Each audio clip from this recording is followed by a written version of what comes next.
Good morning, good morning, good morning.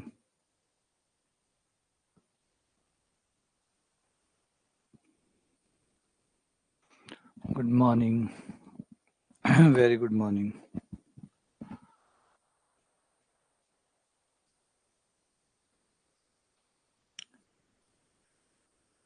Good morning, good morning.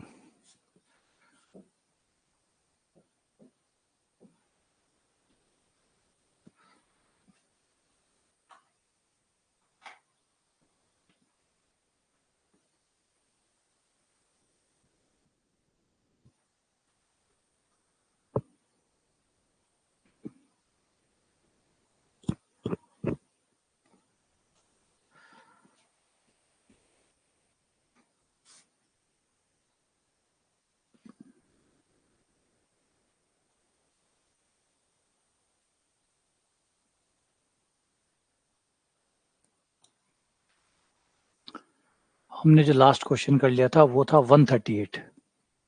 यहाँ तक हमने कर लिया। अब आगे बढ़ते हैं 138 से आगे। Question number 139। ठीक है, देखिए यहाँ पे कुछ नई चीजें भी सीखने की कोशिश करेंगे कि मैक्सिमम मिनिमा निकालना सिर्फ आउकलन की जिम्मेदारी नहीं है। ऐसा नहीं है कि सिर्फ आउकलन से ही आप मैक्सिमम मिनिमा निकाल सकते हैं। आप कई बार फलन को देख के भी मैक्सिमम मिनिमा निकाल सकते हैं, क्योंकि मैक्सिमम मिनिमा कोई आउकलन का बंधा हुआ टॉपिक नहीं है कि आउकलन ही बताएगा कि मैक्सिमा कितना है, मिनिमा कितना है। मैक्सिमा का आइडिया क्या है? मैक्सिमा का आइडिया कि फलन ऊंचा कितना जा रहा है। मिनिमा का आइडिया कि फलन नीचे कितना जाएगा। तो अगर आप फलन को देख के भी बता सकते हैं कई बार कि फलन इतना ऊपर जाएगा, इतना नीचे जाएगा। कई बार फलन को देख के भी तय किया जा सकता है कि मैक्सिमा और मिनिमा कितना होगा। जैसे for example sine x. Sine x के लिए आपको ये जरूरत नहीं कि आप आउकलन करो और फिर पता करो कि साइन एक्स कितना जाएगा। आपने बार बार सुना हुआ है कि साइन एक्स एक से ऊपर नहीं जाता।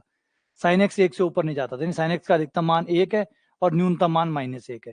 तो कई बार फलन को देख के भी पता लगाया जा सकता है कि उसकी मैक्सिमम वैल्यू क्या है और मिनिमम वैल्यू क्या है। कोई जरूरी नहीं है कि आप आउकलन करो और फिर मान निकालो। ठीक है ना? आउकलन कर रहे हैं क्योंकि हमें पता नहीं लग रहा है कि मैक्सिमम मिनिमा कितना होगा, तो हम आउकलन की मदद लेकर मैक्सिमम मिनिमा को पता कर रहे हैं। नहीं देख के नहीं लग रहा है, देख के नहीं पता लग रहा है, तो हम आउकलन की मदद लेते हैं।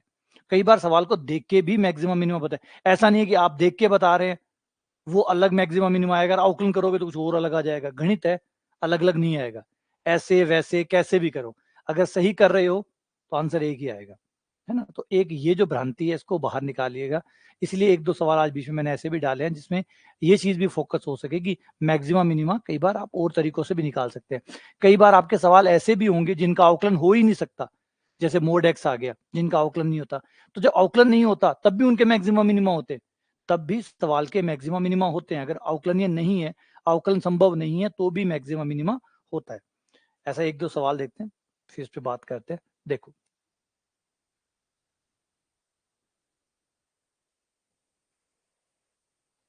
है ना? ऐसे मत सोचिएगा कि कोई का आउकलन नहीं हो रहा तो उसका मतलब उसका मैक्सिमम मिनिमा ही नहीं है। आउकलन एक टूल है। आउकलन एक टूल है। जैसे हथौड़ा है, वो एक टूल है। आपको कील ठोकनी है तो आप हथौड़े की मदद से कील ठोक सकते हैं। अब इसका मतलब ये नहीं है कि आपके पास हथौड़ा नहीं है तो कील भी नहीं ठुकेगी। है ना? आपके पास घर में हथौड़ा नहीं है इसका मतलब कील नहीं ठुकेगी। है गलत बात। हथौड़ा आपके कील ठोकने के प्रोसेस को आसान कर देता है। वो एक टूल है, वो सिर्फ एक टूल है। वह सिर्फ एक टूल है। वो नहीं होगा तो हम कुछ और यूज कर लेंगे। जब आउकलन नहीं था तब भी मैक्सिमम मिनिमा निकाले जाते थे। जब आउकलन नहीं था तब भी मैक्सिमम मिनिमा निकाला जाता है। आउकलन चीजों को आसान कर देता है। हथौड़ी कील ठोकने को आसान कर देती है। सबसे आसान तरीका है कील ठोकने का, हथौड़ी से ठोक दो। लेकिन इसका मतलब नहीं कि हथौड़ी नहीं है तो कील भी नहीं ठुकेगी। तो इसे थोड़ा यूं समझिएगा कि ये टूल है। ये आउकलन जो है वो मदद कर रहा है मैक्सिमम मिनिमा निकालने में। आप यही सोच बैठो कि आउकलन ही मैक्सिमम मिनिमा है तो गलत हो जाएगा। ठीक है ना? एग्जाम्पल के तौर पे मान लीजिए हमारा एक फंक्शन है एफ एक्स बराबर 2 mod x + 3। अब जैसे ये है, अब इसे अगर आप इस फंक्शन को अगर आप आउकलन करें तो इसका आउकलन संभव नहीं है। क्यों? क्योंकि मोड एक्स आ रहा है। मोड एक्स आने की वजह से इसका आउकलन संभव नहीं है, क्योंकि आउकलन ही है ही नहीं। तो जब आउकलन ही नहीं है, जब आउकलन ही है ही नहीं, तो आउकलन की सहायता से मैक्सिमम मिनिमा नहीं निकाला जा सकता। आउकलन की सहायता से नहीं निकाला जा सकता, इसका मतलब ये नहीं है इसका मैक्सिमम मिनिमा नहीं है। इसका मैक्सिमम मिनिमा नहीं है ये नहीं है। अवकलन की सहायता से नहीं निकाला जा सकता, क्योंकि अवकलन यहाँ पे अप्लाई नहीं हो रहा है, क्योंकि यहाँ मोड आ गया है, यहाँ मोड आ गया है, और मोड आने से मैक्सिमा मिनिमा अवकलन करके नहीं निकाला जा सकता, क्योंकि अवकलन नहीं होगा यहाँ पे, ठीक है ना। तो इसका मतलब ये नहीं कि मैक्सिमा मिनिमा नहीं है। देखो बहुत अच्छा पुराना तरीका लगा सकते हैं हम जानते हैं मोड एक्स के बारे में कि मोड का मान हमेशा 0 से बड़ा और बराबर होता है। मोड का मान हमेशा 0 से बड़ा या बराबर होता है। दोनों तरफ 2 से गुणा करने पर, 2 प्लस का है तो गुणा करने पे भी आपका समीकरण जो असमीका है उसका चिन्ह बना रहेगा। ये हो गया। फिर आप 3 जोड़ दो, दोनों तरफ 3 जोड़ने पर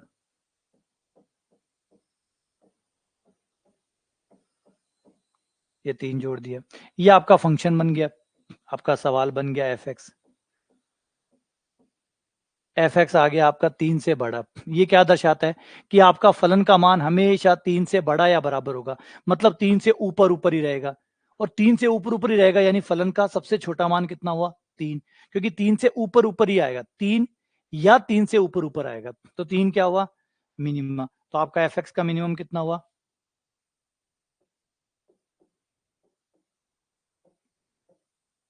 मिनिमम ऑफ एफ एक्स का न्यूनतम मान बराबर कितना आया 3। यहाँ नहीं लिया हमने अवकलन काम में, यहाँ पे अवकलन हमने काम में नहीं लिया, फिर भी हमने मिनिमा निकाल दिया, निकल गया मिनिमा। मैक्सिमा इसका है नहीं, क्योंकि एक्स का मान बढ़ता जाएगा, ये बढ़ता जाएगा, साफ दिख रहा है, इसका कोई मैक्सिमा नहीं है, कोई अधिकतम मान नहीं है, क्योंकि जैसे जैसे एक्स बढ़ेगा ये बढ़ता जाएगा, बढ़ता जाएगा और बढ़ता जाएगा, कोई अधिकतम मान नहीं है। मैक्सिमा था नहीं, मिनिमा था, वो हमने निकाल दिया, मैक्सिमा था नहीं, मिनिमा था, वो हमने निकाल दिया। तो ये हमें याद रखने वाली बात है कि जो है अवकलन जो है वो सिर्फ एक टूल है, सिर्फ एक टूल है, वो नहीं भी है तो भी कोई और टूल काम में ले लेंगे। टूल तो टूल ही होते हैं, ये थोड़ी कि वो तय ही कर देंगे भैया ये नहीं है तो काम ही नहीं होगा, ये नहीं है तो काम ही नहीं होगा। मशीन नहीं है तो कपड़ा सिलेगा ही नहीं, जब मशीनें नहीं थी तब भी कपड़े सिलते थे, ठीक है, तरीके लंबे थे, लंबे तरीके हो सकते हैं, ये कह सकते हो, लेकिन ये नहीं है कि वो चीज नहीं थी, जैसे वॉशिंग मशीन नहीं है तो कपड़े नहीं धुलेंगे। ऑब्वियसली बात है, वॉशिंग मशीन कपड़े धुलने की प्रक्रिया को आसान कर देती है, लेकिन ये नहीं है कि वॉशिंग मशीन होगी तो ही कपड़े धुलेंगे, जब नहीं थी तब भी कपड़े धुलते थे, है ना।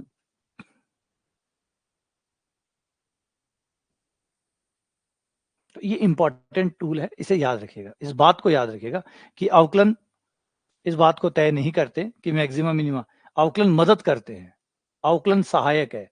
तो किसी दिन अवकलन चला भी गया तो थोड़ा बहुत परेशान जरूर होंगे हम, लेकिन ज्यादा देर नहीं, वापस से रीसेट हो जाएंगे, ठीक है। तो आ जाओ इस सवाल पे, जैसे ये रहा, ठीक है, आप अवकलन करके भी निकाल सकते हैं, जैसे निकालना चाहे निकाल सकते हैं। क्वेश्चन क्या कह रहा है कि ये जो फंक्शन है एक्स स्क्वायर -1 बटा एक्स स्क्वायर +1 है फॉर एवरी रियल नंबर, कोई भी रियल नंबर आप लीजिए और बताइए कि एफ का मिनिमम कितना है, then the minimum value of F का न्यूनतम मान, क्वेश्चन नंबर ए कह रहा है कि विद्यमान ही नहीं है, डज नॉट एग्जिस्ट, मिनिमम मान न्यूनतम मान विद्यमान ही नहीं है। बी कह रहा है is not attend even though F is bounded, F का जो न्यूनतम मान है उसको ये ग्रहण ही नहीं कर पाएगा, न्यूनतम मान तो है लेकिन ग्रहण नहीं कर पा रहा है, मतलब फलन में आ ही नहीं रहा। तीसरा कह रहा है कि इक्वल टू 1 है, न्यूनतम मान 1 होगा। डी कह रहा है नहीं, न्यूनतम मान -1 होगा।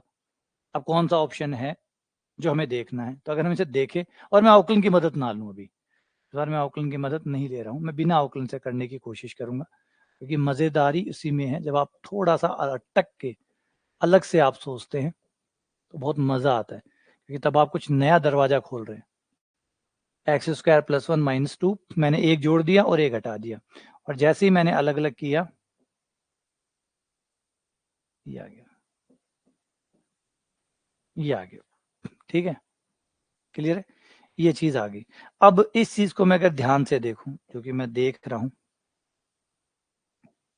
इसे ध्यान से देखो, इसको मैं पहचानता हूं, कैसे पहचानता हूं, अब एक गौर करो, मैं एक्स को पहचानता हूं, एक्स स्क्वायर का मान, ऑब्वियसली बात है, एक्स का मान जैसे जैसे बढ़ेगा ये 0 से अनंत के बीच में आएगा, मतलब माइनस का तो हो ही नहीं सकता, ये बंदा माइनस का तो हो ही नहीं सकता, है ना, ये बंदा 0 हो सकता है लेकिन माइनस का नहीं हो सकता क्योंकि स्क्वायर है, स्क्वायर कभी माइनस का हो ही नहीं सकता, स्क्वायर कभी माइनस का नहीं हो सकता। ठीक है, फिर मैंने एक जोड़ दिया, फिर मैंने एक जोड़ दिया, डन। अनंत पे तो क्या फर्क पड़ना था, अनंत तो वही आ गया। फिर मैंने पलट दिया, जैसे ही मैं पलटूंगा पलटते ही छोटा बड़ा हो जाता है और बड़ा छोटा हो जाता है, और एक बटा अनंत हो गया जीरो, एक बटा अनंत हो गया जीरो।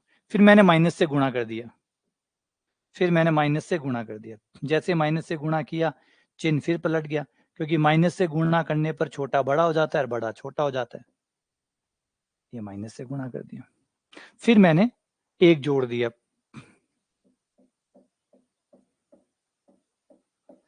एक जोड़ दिया,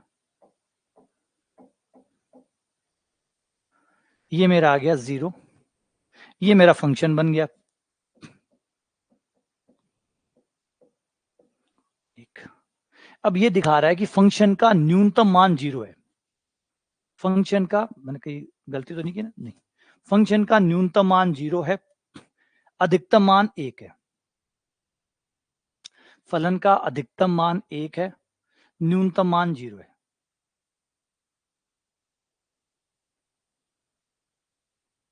ठीक है ना,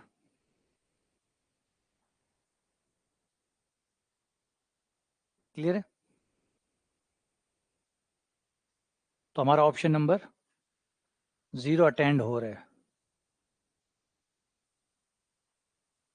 एफ की न्यूनतम मान जीरो है।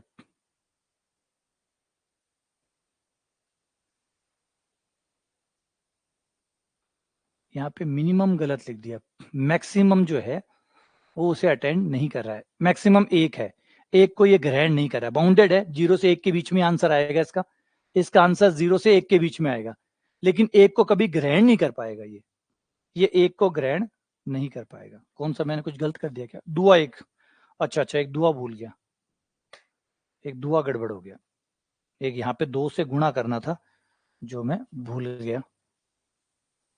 ठीक है, दो वाला, ये वाला, ये दो यहाँ रह गया, यहाँ पे करेक्शन है, दो से गुणा करने वाला, तो ये दो, ये दो, इस वजह से फिर ये माइनस का दो, ये यहाँ दो, यहाँ दो, बस ठीक है, अब ठीक हो गया, ये हो गया हमारा माइनस एक और वो हो गया प्लस एक, बस ये गड़बड़ हो गई थी। तो फलन जो है अपने न्यूनतम मान माइनस एक को ग्रहण कर पा रहा है, लेकिन अधिकतम मान प्लस एक को ग्रहण नहीं कर पा रहा है, तो अधिकतम मान हुआ माइनस एक, न्यूनतम मान, सॉरी, न्यूनतम मान हुआ माइनस एक, अधिकतम मान हुआ प्लस एक, लेकिन अधिकतम मान हुआ नहीं, क्योंकि जिसको ग्रहण ही नहीं कर पाया वो हुआ कैसे, हुआ कैसे, मतलब चलता रहेगा चलता रहेगा चलता रहेगा, आएगा कभी नहीं, आएगा कभी नहीं,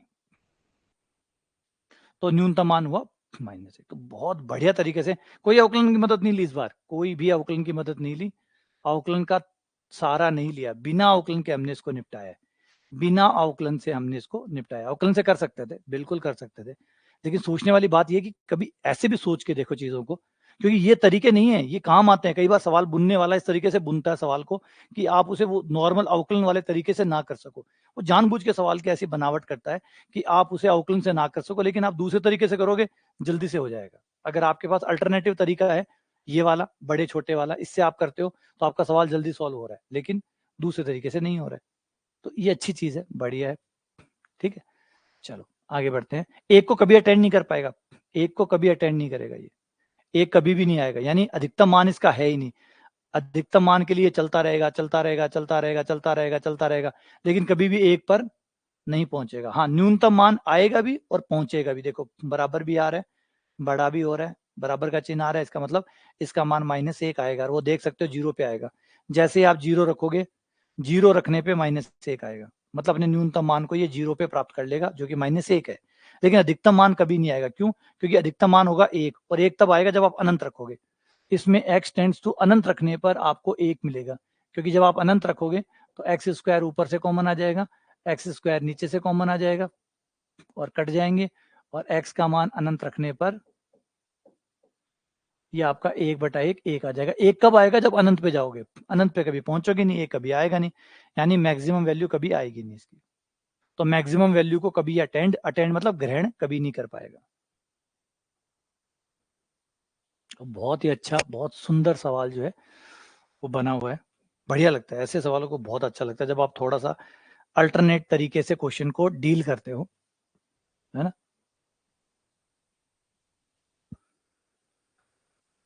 हाँ, मिनिमम वैल्यू का मतलब है जो फलन का मान न्यूनतम आएगा, न्यूनतम मान -1 आएगा और वो 0 पे आएगा। 0 तो वो पॉइंट है जिसपे ये आएगा, और आएगा कितना? -1। ऐसी +1 जो है वो अधिकतम वैल्यू है, लेकिन उसे अधिकतम कह नहीं सकते, क्योंकि जिसको अटेंड ही नहीं किया उसको अधिकतम कैसे कहोगे? जिसको अटेंड ही नहीं कर रहा तो उसको अधिकतम कैसे कहोगे? तो इसलिए वो अधिकतम वैल्यू है ही नहीं, तो इसका कोई अधिकतम मान नहीं है। f(x) बराबर a log mod x plus bx square plus x has extreme value. इस फंक्शन की एक्सट्रीम वैल्यू जो है, जो चरम मान है, वो हमें दो जगह प्राप्त होते हैं, एक तो -1 पर और एक 2 पर। 1 पर और 2 पर हमें इसके चरम मान प्राप्त होते हैं, चरम मान।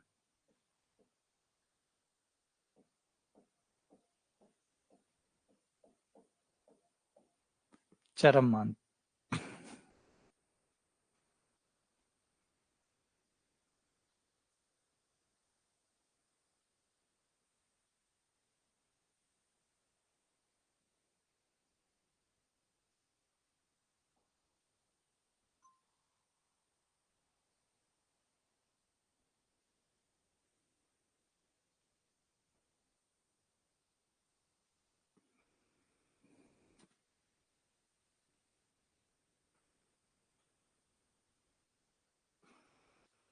तो ये एक्सट्रीम वैल्यू है, एक्सट्रीम वैल्यू है, इसका मतलब उच्च चरम मान है। ये चरम मान है, मतलब इन पे अवकलन का मान 0 आएगा, इन दोनों पे अवकलन का मान 0 आएगा। कर दो अवकलन। अवकलन किया, a log x का 1/x plus b 2bx plus x का 1। अब ये दोनों ही चरम मान है, चरम मान है दोनों पे, यानी दोनों ही हमारे जो पॉइंट है वो क्रिटिकल पॉइंट है, और क्रिटिकल पॉइंट पर 0 आता है, क्रिटिकल पॉइंट पर 0 आता है। एक इक्वेशन ये बन गई, a प्लस 2b बराबर 1। तो आप यहां से भी निकाल सकते हो वैसे तो, a प्लस 2b बराबर 0 कौन दे रहा है? a 2, ये तो ये आ जाएगा क्या? b आंसर आ जाएगा ना।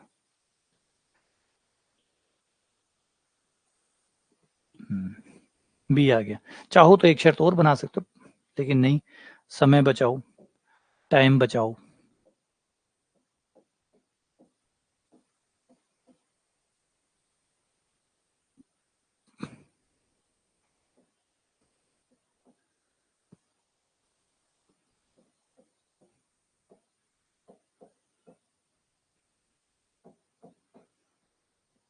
इसको भी, दोनों को सॉल्व करके ए बी का मान निकाल सकते हैं।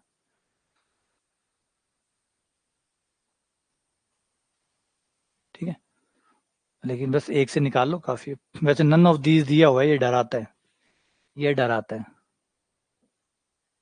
इससे सावधान रहिएगा, ये फिर मरवा देता है, क्योंकि हो सकता है कि हमने जो आंसर निकाला हो वो एक ट्रैप हो, है ना। कई बार हमारी समझदारी हमारा खतरा बन जाती है, कई बार हमारी जो समझदारी है वो खतरा बढ़ जाती है। हमने एक ऑप्शन लिया और एक से ही हमने ऑप्शन मिला के टिक कर दिया, लेकिन इनमें ये, इनका भी ध्यान रखिए, none of these, none of these में हो सकता है कि ये सही में ट्रैप हो, सही में ट्रैप हो, इस तरीके से क्वेश्चन को बनाया हो कि जो ज्यादा टाइम बचाने की कोशिश करे वो फंस जाए और नेगेटिव मार्किंग हो जाए। तो समीकरण सॉल्व मत करना, लेकिन बना लेना, समीकरण बना लेना और एक बार क्रॉस चेक करके इसको रख के कंफर्म कर लेना, ऑप्शन को देख के, है ना, ऑप्शन को देख के समझदारी करना, वरना ये देखो ये ट्रैप है अपने आप में। मतलब सवाल अच्छा बनाया जा सकता था, थोड़ा सा इसको और खेलता तो सवाल अच्छा बन जाता, सवाल अच्छा बनाया जा सकता था। तो वही बात है, बहुत इंपॉर्टेंट रोल प्ले करता है ये, कि जो सवाल बनाने वाले हैं वो थोड़ा सा हल्का सा सेट कर दें तो काम ठीक हो जाएगा। जैसे मान लो एक एग्जांपल, अब जैसे ऑप्शंस ऐसे होते हैं, ये बी ऑप्शन ये ना हो के यदि बी ऑप्शन ऐसा बनाया जाता, ए बराबर 1 और बी बराबर 0, तो हम तो टिक कर चुके होते, है ना। ए बराबर 1 और बी बराबर 0 बनाया होता तो ये संतुष्ट कर रहा होता और हम टिक कर चुके होते। तो जब ये वाला ऑप्शन हो ना, नन ऑफ दीज, तो थोड़े से सतर्क हो जाना, हल्का सा थोड़ी सतर्क ले आना कि भाई अब ये ट्रैप भी हो सकता है ये जाल बिछा हुआ हो सकता है ये जाल बिछा हुआ हो।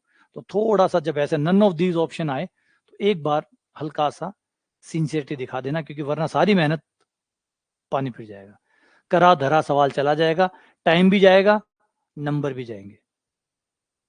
भी बनाता है तो कई बार बना लेते हैं सवाल ऐसे।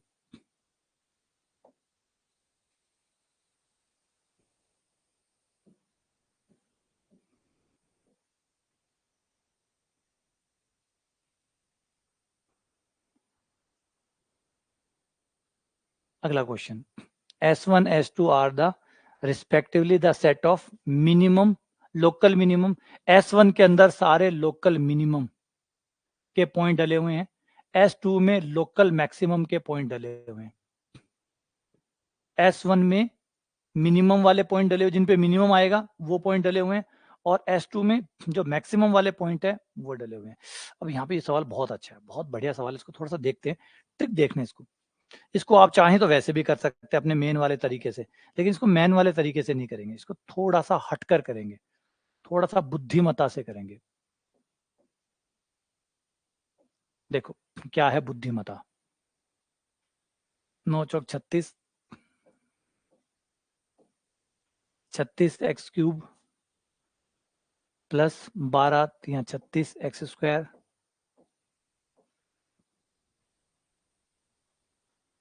बेहतर x, फिर 25 का 0 हो गया, ठीक है। 36 कॉमन आ गया, x भी कॉमन आ गया,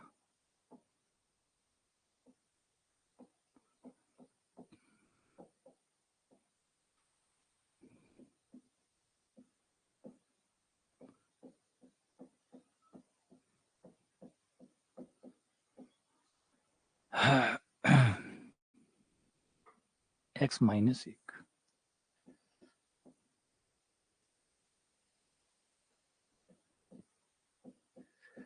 अब एक बार मेरी तरफ देखो और ध्यान से सुनो, 3 पॉइंट आए हैं, एक आया 0 1 और -2,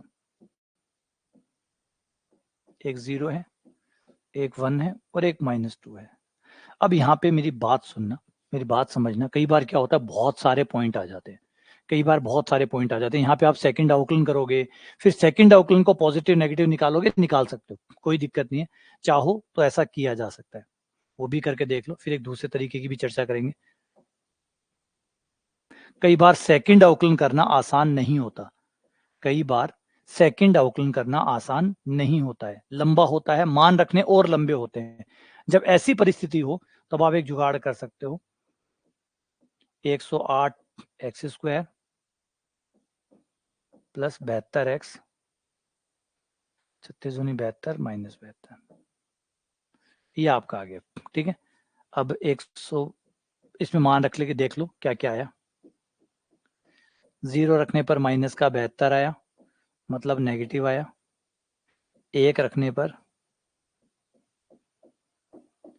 108 और 72, 180, 180 में से 72 गए, 108 जो कि पॉजिटिव आया, इसका मतलब मिनिमा आया, फिर माइनस का 2 रखने पर ये थोड़ा गुणा भाग ज्यादा हो जाएगा, ये हो गया 4 8 चौक 32, 432, तो ये हो गया 144 और 72,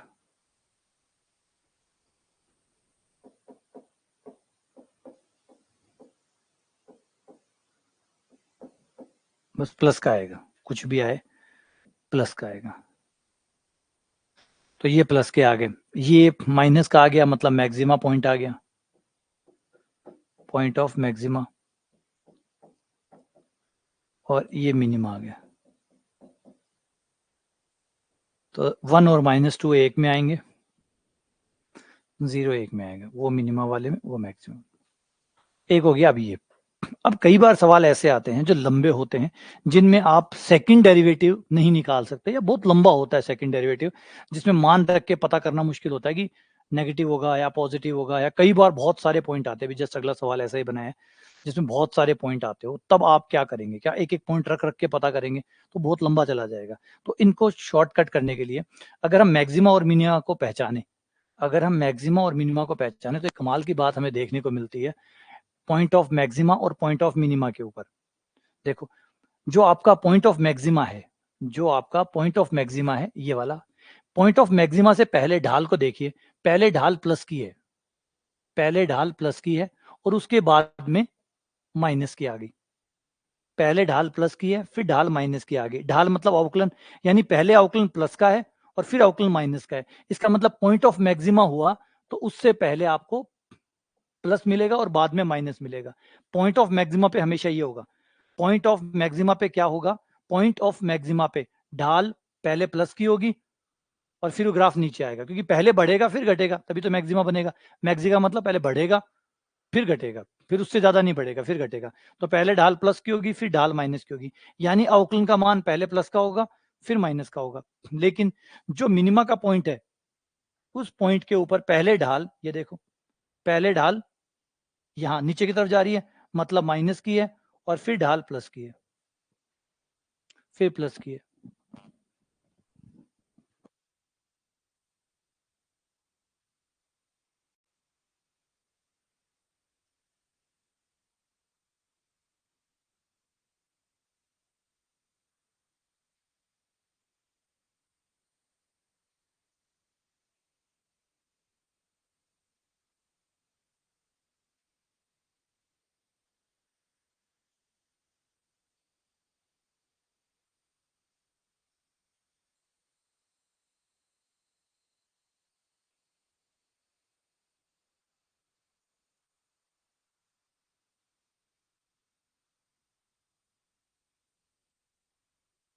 ठीक है, तो जो अवकलन का मान है वो देख लो कि अवकलन का मान क्या आता है। पहले माइनस फिर प्लस। अगर माइनस प्लस है, पॉइंट के जो पॉइंट है, पॉइंट के एक तरफ अवकलन का मान माइनस है, दूसरी तरफ प्लस है, इसका मतलब ये जो पॉइंट है ये पॉइंट ऑफ मिनिमा है, पॉइंट ऑफ मिनिमा है। अगर पॉइंट के लेफ्ट हैंड साइड में अवकलन का मान माइनस का है, लेफ्ट साइड में जो लेफ्ट साइड है उसमें अवकलन का मान माइनस का है, राइट साइड में प्लस का है, तो इसका मतलब वो पॉइंट पॉइंट ऑफ मिनिमा है। और अगर किसी पॉइंट के इस तरफ अवकलन का मान प्लस है और दूसरी तरफ माइनस है, इसका मतलब ये पॉइंट ऑफ मैक्सिमा है। तो इससे आपको दूसरा अवकलन नहीं करना पड़ेगा, पहले ही अवकलन से आपका काम हो जाएगा, एक ही अवकलन से आपका काम हो जाएगा। जैसे इस सवाल में आओ, कि ये कैसे काम करेगा।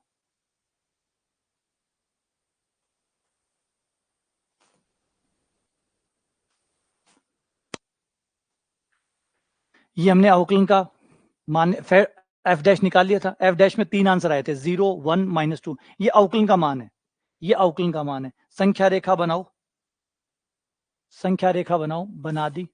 संख्या रेखा किसके लिए? एफ डैश के लिए। एफ डैश की संख्या रेखा ये, याद रखना ये जो लाइन है ये एफ डैश की है, क्योंकि हम अवकलन वालों को ले रहे हैं, तो जो अवकलन वाले हैं उनको ले रहे हैं, इससे ले रहे हैं। यानी इस पे प्लस का मान आएगा, मतलब अवकलन के प्लस का, अवकलन का प्लस का मान आएगा, अवकलन का माइनस का मान आएगा। 3 आंसर आए, 0, 1 और -2। -2 पहले आएगा, फिर 0 आएगा, फिर +1 आएगा। हमेशा मूलों के ऊपर 0 आता है, इन पे 0 आएगा। ये अनंत, ये माइनस अनंत, यहाँ पे प्लस, यहाँ माइनस, यहाँ प्लस, यहाँ माइनस। अब याद करो अभी जो बताया था, इस पॉइंट के, इस पॉइंट पर, इस पॉइंट से पहले माइनस है, मतलब ढाल नीचे है। ये अवकलन का मान है, अवकलन का मान मतलब ढाले हैं, ये ढाले हैं, तो ढाल माइनस की है, मतलब ग्राफ नीचे जा रहा है। फिर प्लस हो गया, ढाल बढ़ गई, तो घट के बढ़ गई, घट के बढ़ गई, मतलब ये पॉइंट ऑफ मिनिमा हो गया, पॉइंट ऑफ मिनिमा हो गया, मिनिमा का पॉइंट हो गया। इस पे आओ, इसके इस तरफ ढाल प्लस की है, प्लस की मतलब ऊपर की तरफ है, प्लस है, फिर ढाल नीचे आ गई, तो प्लस से नीचे आ गई तो क्या बन गया, पॉइंट ऑफ मैक्सिमा। ये पॉइंट ऑफ मैक्सिमा हो गया। फिर एक पर आए, एक से पहले माइनस है, एक से बाद में प्लस है, मतलब पहले ढाल माइनस है मतलब नीचे जा रही है और फिर ऊपर आ रही है, तो नीचे से ऊपर आई है मतलब मिनिमा है। इस तरीके से आप मिनिमा मैक्सिमा का पता कर सकते हो बिना सेकंड अवकलन किए हुए, बिना दूसरा अवकलन किए हुए पता कर सकते हो कि कौन सा पॉइंट मैक्सिमा का है, कौन सा मिनिमा का है। बात समझ में आई? बात समझ में आई कि पॉइंट मिनिमा और मैक्सिमा कैसे पता करते हैं आप? इस तरीके से आप बिना सेकंड अवकलन किए पॉइंटों का मैक्सिमम मिनिमा निकाल सकते हैं, जल्दी निकल जाता है इससे। इन केस अगर आपके पास बहुत सारे में एक दो आए तब तो आप सीधा करके निकाल लो, लेकिन जब इक्के दुक्के आए मतलब ज्यादा सारे आ जाए तब आप इस तरीके का इस्तेमाल कर सकते हैं। ठीक है ना, इससे टाइम बचता है। आ जाओ, अब जैसे ये सवाल देखो, ये सवाल इसी के लिए बनाया गया है, ये सवाल इसी के लिए ही बनाया गया है।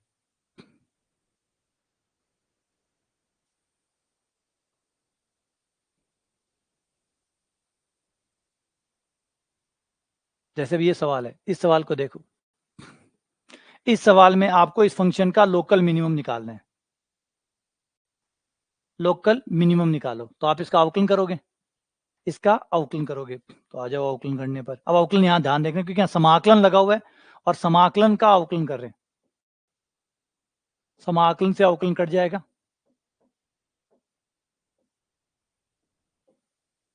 समाकलन से अवकलन कट जाएगा, एफ डैश एक्स आ गया, एफ का अवकलन एफ डैश आ गया। इस तरफ समाकलन ने अवकलन को काट दिया और हाँ, समाकलन ने अवकलन को काट दिया, लिमिट तो जिंदा है, लिमिट रहेगी।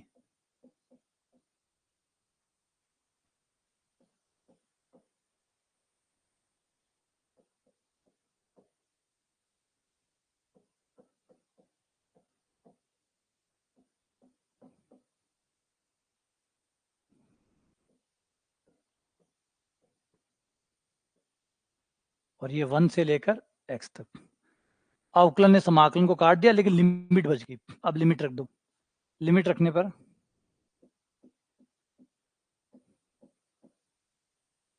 x का मान 1 रखने पर ये x e की power x minus 1, x minus 1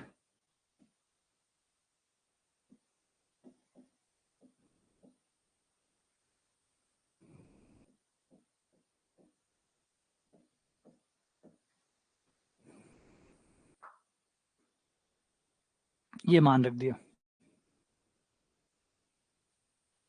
ये e की पावर t आ रहा है क्या बीच में सही में, क्योंकि सब t में चल रहे हैं, ये बीच में e की पावर t है।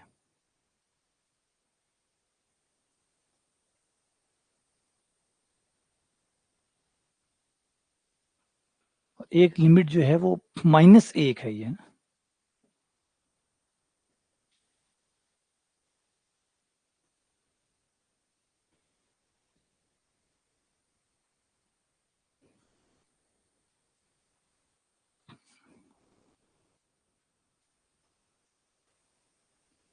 एक मिनट, इसमें कोई करेक्शन लग रहा है शायद।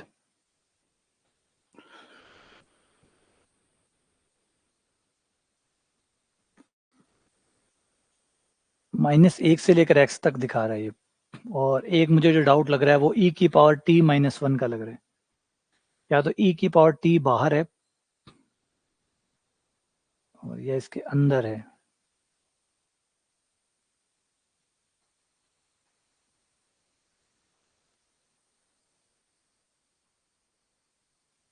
एक बार देखता हूँ मैं।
ये लिमिट -1 की है, ये लिमिट जो है ये -1 है, लेकिन यहाँ पे थोड़ा सा हमें एक चीज सीखनी पड़ेगी, तब जाके सवाल को करना पड़ेगा, वो है लेबनीज रूल। एक रूल है जिसको कहते हैं लेबनीज रूल, समाकलन का अवकलन करना, लेबनीज रूल।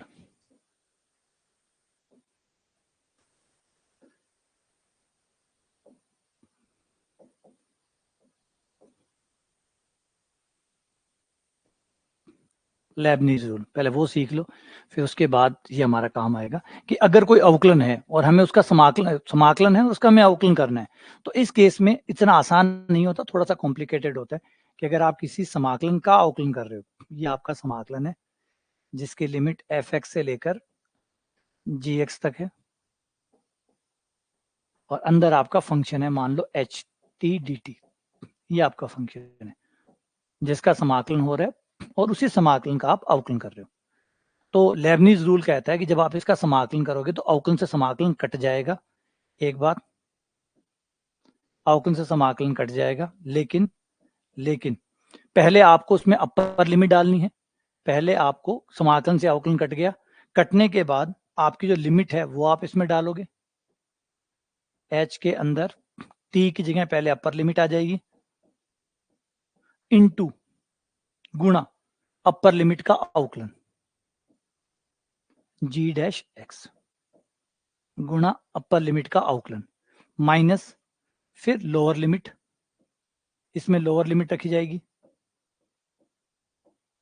फिर लोअर लिमिट का अवकलन भी किया जाएगा x के साथ। ये लेबनीज रूल है। लेबनीज रूल ये बताता है ना, dy/dt नहीं होता, ये t के साथ होगा। जब अवकलन हो जाए, समाकलन हो जाएगा, तो समाकलन होने के बाद सब कुछ x में आ जाएगा, तो अवकलन x के साथ होगा ना। t तो इंटरमीडिएट है, t जो है वो मध्यवर्ती है, t तो खाली समाकलन करने आया है। जैसे समाकलन होगा पूरा समाकलन x में आ जाएगा, और x में आने के बाद में x के साथ अवकलन हो जाएगा। तो इसने तो एकदम सही बनाया हुआ है। तो ये इस तरीके से काम करता है, पहले समाकलन अवकलन एक दूसरे को काट देते हैं, लेकिन अब कटने से थोड़ा इंपैक्ट पड़ेगा। वो इंपैक्ट ये होता है कि आपको पहले अपर लिमिट रखनी होती है, इनटू अपर लिमिट का अवकलन करना होता है, माइनस लोअर लिमिट रखनी होती है, फिर लोअर लिमिट का अवकलन करना होता है। कई बार ये रूल बड़ा सिंपल लगता है, जब ऊपर x होता है और नीचे 0 होता है तो कोई खास फर्क पड़ता हुआ नजर नहीं आता, जैसे देखो। लेकिन मेन रूल को पकड़े रखना, क्योंकि मेन रूल हमेशा सत्य है, और जो भी हम पढ़ा रहे हैं, जो भी शॉर्ट रूल बता रहा हूँ, वो छोटा है, लघु है, लेकिन कई बार गड़बड़ी कर देता है। जैसे मान लो ये a से लेकर x तक है, ठीक है, और ये मान लो ft है, तो यहाँ पे क्या लगता है, क्या भ्रम पैदा हो जाता है? वो भ्रम ये हो जाता है, देखो, कि अवकलन को समाकलन काट देगा लेबनीज रूल के अनुसार।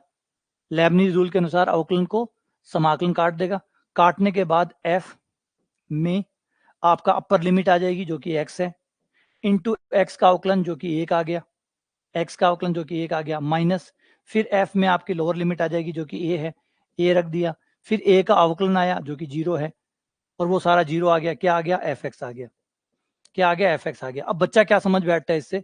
बच्चा ये समझ बैठता है कि अवकलन को समाकलन ने काट दिया और t की जगह x आ गया, t की जगह x आ गया। ये बेवकूफी मत कर देना, ये मरवा देगा, ये बेवकूफी मरा देते। कई बार ये छोटा रिजल्ट होता है, इसको सीधा यहाँ से, एक्चुअली रूल रिजल्ट ये है, मेन जो प्रिंसिपल है, मेन जो थ्योरम है वो ये है, ना कि ये है। ये इसी का एक छोटा पार्ट है। सीधा ऐसा लगता है कि जैसे fx आ गया, सीधा आपने अवकलन से समाकलन कट गया, x t की जगह आ गया और fx आ गया, है ना। कई बार ऐसा होता है कि इसको याद रखते हैं बच्चे और इससे यूज करते हैं, एक्चुअली ये नहीं है, एक्चुअली रूल ये है। ये लगाओगे तो हर बार सत्य है ये, है ना। तो इसे पकड़ के रखना, ना कि इसे पकड़ के रखना। क्या अवकलन से समाकलन कट गया, सीधा x रख दिया, fx आ गया, ऐसा नहीं होता। ये इससे बना लो, बन जाएगा, लेकिन इसे याद मत रख लेना, याद इसे रखना कि ये कैसे बनता है। अच्छा, अपर लिमिट अगर नियतांक हो तो ये 0 हो जाएगा, ये 0 हो गया, ये 0 हो गया, समाकलन 0 हो गया, तो ये सारा 0 हो जाएगा, ठीक है ना। हाँ, अगर लिमिट नहीं है, अगर लिमिट नहीं है, बिना लिमिट का सवाल है, तो समाकलन अवकलन एक दूसरे को काट देंगे और नियतांक आ जाएगा। फिर तो समाकलन अवकलन एक दूसरे के व्युत्क्रम हो गए, वो कट गया, dy/dx। फिर तो जो आपका समाकलन होगा वो भी x के रूप में ही होगा, क्योंकि अब तो इंटरमीडिएट कोई नहीं है, सीधा x टू x की भिड़ंत होगी, x के x की भिड़ंत होगी, समाकलन अवकलन एक दूसरे को काट देंगे और आपका fx आ जाएगा। तब तो आपका सीधा हो जाएगा।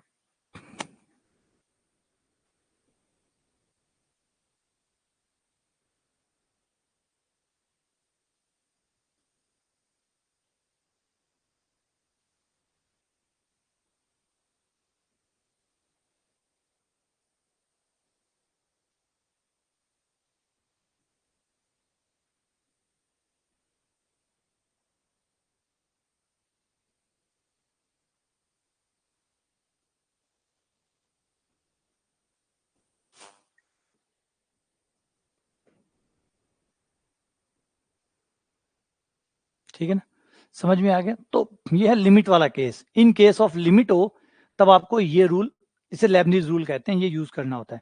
वहां तो आपका सीधा समाकलन अवकलन एक दूसरे से कट गए और आपका आ गया। यहाँ समाकलन नहीं हो रहा है, यहाँ एक प्रकार का योग होता है। जो निश्चित समाकलन होता है वो एक प्रकार का योग होता है, समाकलन से थोड़ा मिलता जुलता होता है, लेकिन एग्जैक्टली वो समाकलन नहीं होता है ना। जो निश्चित समाकलन होता है वो समाकलन पूरे तरीके से वो समाकलन नहीं होता, समाकलन जैसा होता है लेकिन समाकलन नहीं होता, पूरी तरीके से वो समाकलन नहीं है ना। जैसे टेम्पो है, टेम्पो जो देखा है आपने 3 टायर वाला, वो कार जैसा है परंतु कार नहीं है, वो टेम्पो ही है ना। कार जैसा है लेकिन फिर भी वो टेम्पो है, ऑटो है। वही कहानी है। ये जो निश्चित समाकलन होते हैं थोड़े से कंफ्यूजिंग होते हैं, क्योंकि इनका नेचर जो होता है वो समाकलन जैसा होता है काफी हद तक, लेकिन कुछ अंतर है जो इन्हें समाकलन से बाहर बनाता है। खच्चर देखे होंगे आपने, ना वो गधे में आते हैं ना वो घोड़े में आते हैं। तो जो निश्चित समाकलन है उनके साथ भी थोड़ा सा ऐसा ही दिक्कत खड़ी होती है। आ जाओ अब वापस से इस सवाल पे आते हैं। यहाँ पे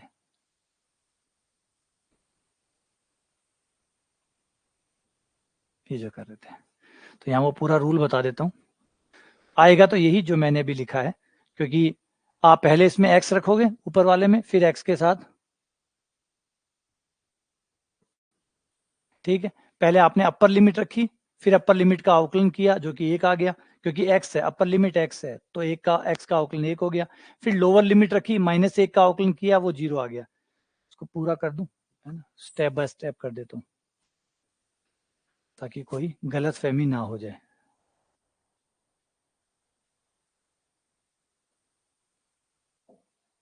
तो क्या करेंगे, पहले अपर लिमिट रखेंगे, ये अपर लिमिट रख दी, एक्स ई की पावर एक्स -1, एक्स -1,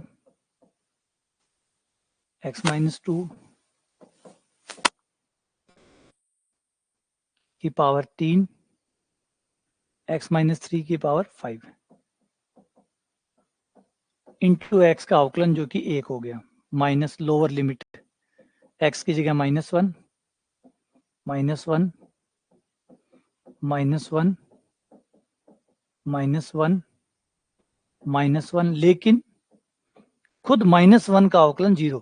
इसलिए ये जो सेकंड वाला पद होता है, जब ये नियतांक होता है नीचे वाला नियतांक होने के कारण वो अवकलन की जब बारी आती है तो वो 0 हो जाता है, तो फिर नीचे वाली लिमिट काम नहीं करती क्योंकि नियतांक है। अगर ऊपर या नीचे में से कोई भी लिमिट नियतांक है तो उसका अवकलन 0 होगा, 0 होते ही फिर वो सारा 0 कर देगी। इसलिए इसको लेने की जरूरत नहीं, खाली इतना इतना ले लो, है ना। ये याद रखना, लेकिन रूल मत भूलना, मेन रूल याद रखना। फिर मेन रूल के अंदर स्पेशल रूल ये हो गया कि भाई कोई भी लिमिट अगर 0 हुई तो वो वाला पद हट जाएगा।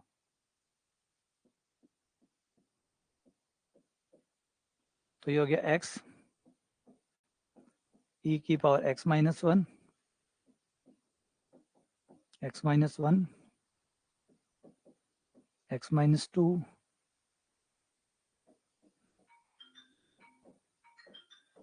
x-3 की पावर 5। ये हमारे मान हो गए।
तो x के मान आ गया 0, 1, 2 और 3।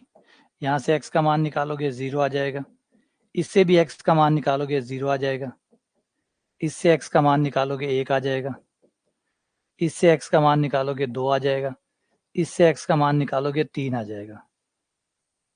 और हमें क्या चाहिए? लोकल मिनिमा चाहिए। मिनिमा का मतलब है माइनस से प्लस होने वाला चाहिए, जहां माइनस से प्लस हो वो वाला चाहिए।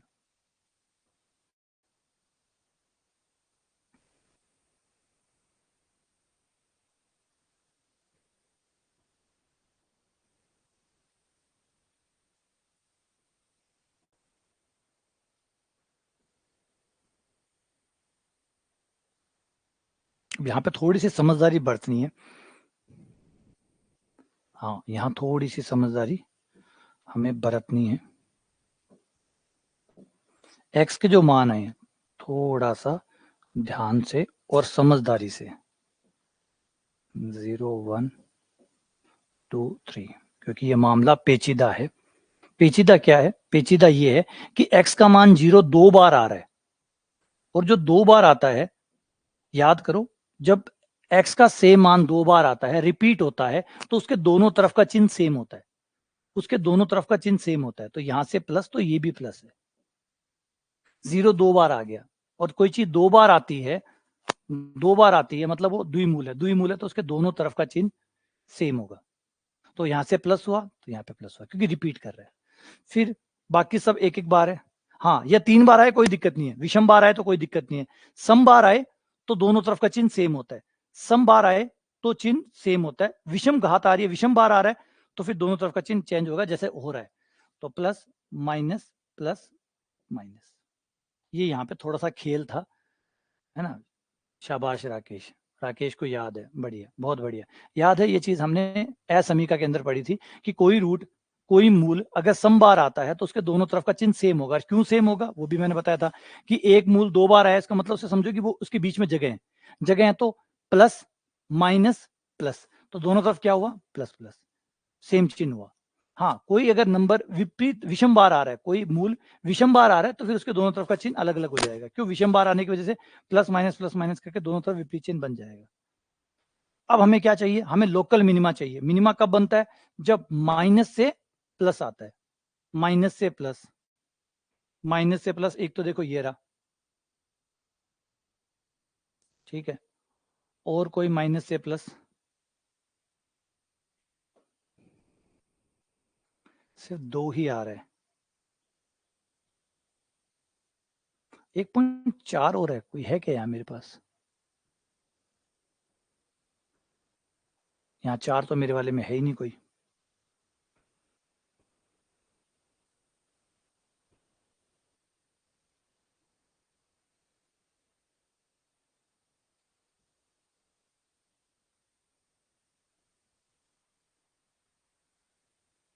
मिनिमा, मिनिमा पे क्या होता है? मिनिमा पे माइनस से प्लस आता है, और माइनस से प्लस एक ही बार आ रहा है 2 पे, तो मेरा सिर्फ 2 आ रहा है, और यहाँ ये दिखा रहा है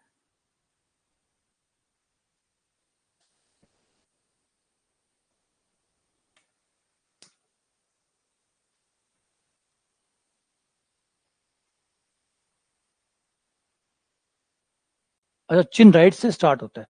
अरे यार, चिन्ह तो उधर से स्टार्ट होता है, क्या कर रहे हैं? चिन्ह तो उधर से स्टार्ट होता है। यहाँ जीरो को समझाते समझाते चिन्ह भी यहीं से स्टार्ट कर दिया।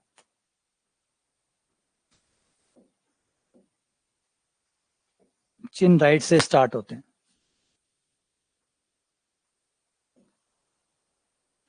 यहाँ से भी अगर चिन्ह स्टार्ट करते हैं तो ये रहा plus minus plus minus minus. अब देखो कितनी बड़ी गलती कर दी। चिन्ह राइट से स्टार्ट होता है, चिन्ह राइट से, चिन्ह जो देने शुरू करते हैं वो हम यहां से देने शुरू करते हैं। अब जीरो को समझाते समझाते यही चिन्ह डाल दिए। चिन्ह यहां से शुरू होते हैं, इधर से, राइट हैंड साइड से, तो प्लस माइनस माइनस, 0 2 बार है, 2 बार है, इसके दोनों तरफ का चिन्ह सेम रहेगा, तो माइनस माइनस। अब जहां माइनस से प्लस हुआ है वो हमारे मिनिमा के पॉइंट है, तो एक मिनिमा का पॉइंट ये आ गया और एक मिनिमा का पॉइंट ये आ गया, तो 2 मिनिमा के पॉइंट आ गए point of minima, point of minima,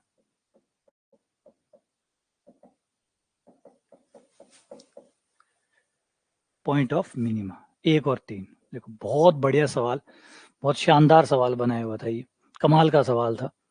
और इसमें अधिकतर चीजें डालने की कोशिश की है इसने। लेबनीज रूल डाल दिया एक लेबनीज रूल पढ़ाना पड़ गया इसके लिए कि लेबनीज रूल कैसे काम करता है, वो भी बताना पड़ा। प्लस वो भी बताना पड़ा जो हम असमीकाओं में पढ़ते हैं, डबल पावर आ जाती है, एक मूल 2 बार आ जाता है, एक मूल 3 बार 5 बार भी आया, तो 3 5 से हमें टेंशन नहीं है। हमें तो कोई मूल 2 बार 4 बार 6 बार आता है तो फिर दिक्कत हो जाती है।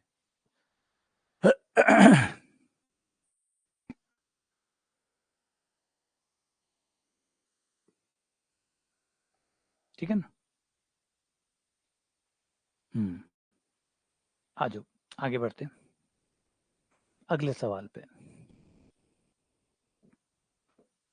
143 the minimum value of y बराबर x e की पावर x की मिनिमम वैल्यू कितनी होगी? निकाल दो ये तो फटाफट आ जाएगा। इसकी मिनिमम वैल्यू कितनी होगी?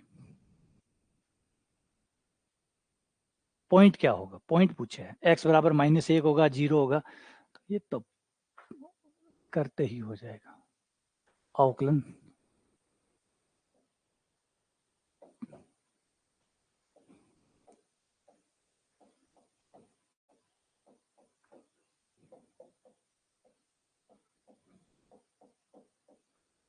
x बराबर -1, लेकिन -1 देख लो कहीं धोखा तो नहीं है। -1 आया, उसके अलावा कोई आया नहीं है और। लेकिन पहले -1 को एक बार दोबारा क्रॉस चेक करना पड़ेगा कि वो कौन सा पॉइंट है, क्योंकि यहाँ पॉइंट ऑफ मैक्सिमम भी डाला हुआ है। तो एक बार पुनः अवकलन करने पर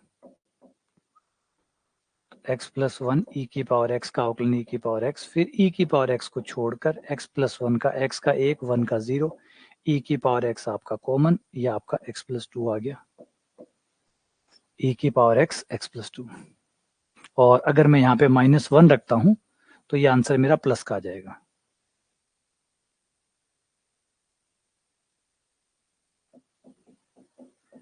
x का मान -1 रखता हूँ तो ये मेरा प्लस का आ जाएगा। e की पावर -1 आएगा जो नहीं, 1/e होगा जो कि 0 से बड़ा आएगा, तो ये पॉइंट ऑफ मिनिमा ही है, पॉइंट ऑफ मिनिमा ही है। अच्छी बात है। नहीं, जब भी आपको समाकलन का अवकलन करना हो तो लेबनीज रूल काम करता है, लिमिट में भी काम करता है। जब लिमिट के भी कई सवाल ऐसे होते हैं, कई बार आ जाता है जिसमें लिमिट का सवाल होता है, समाकलन दिया होता है लेबनीज। क्योंकि जब आप डीएल हॉस्पिटल रूल लगाते हैं, मान लीजिए कोई समाकलन का सवाल है, ऊपर समाकलन दिया हुआ है, कभी देखा होगा आपने लिमिट के सवाल, या जो प्रैक्टिस शीट सॉल्व की होगी तो प्रैक्टिस शीट में शायद एक सवाल है ऐसा जिसमें ऊपर समाकलन दिया हुआ है, नीचे ये दिया हुआ है और आपको लिमिट निकालनी है। तो जैसे आप लिमिट निकालने जाते हैं तो आपको डीएल हॉस्पिटल रूल लगाना पड़ता है। तो डीएल हॉस्पिटल लगाते हैं तो आप समाकलन का अवकलन करते हैं। तो जब भी समाकलन का अवकलन होता है ना, तब आप लेबनीज रूल का इस्तेमाल करते हैं।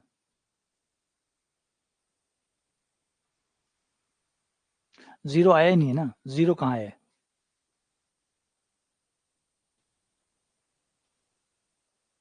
जीरो आया कहाँ है?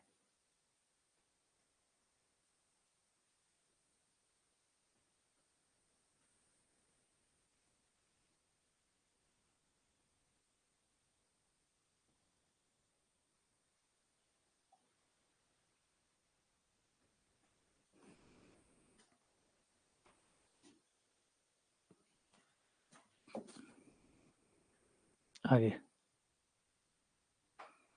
एफ एक्स बराबर 2x³ -21x² प्लस 36x -30।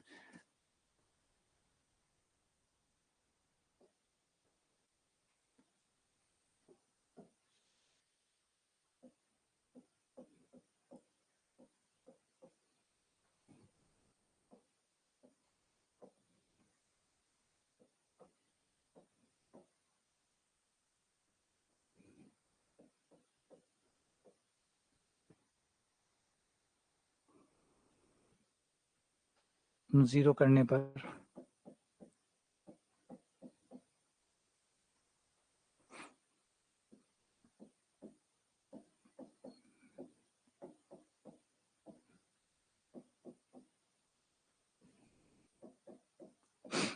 एक और 6 आ गया।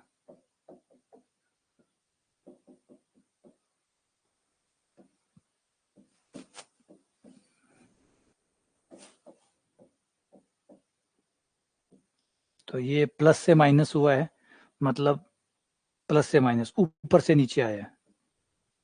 ये माइनस से प्लस हुआ है, मतलब नीचे से ऊपर गया। तो ये मैक्सिमा हो गया, point of maxima, point of minima. 6 minima का पॉइंट है और एक जो है वो मैक्सिमा का पॉइंट है।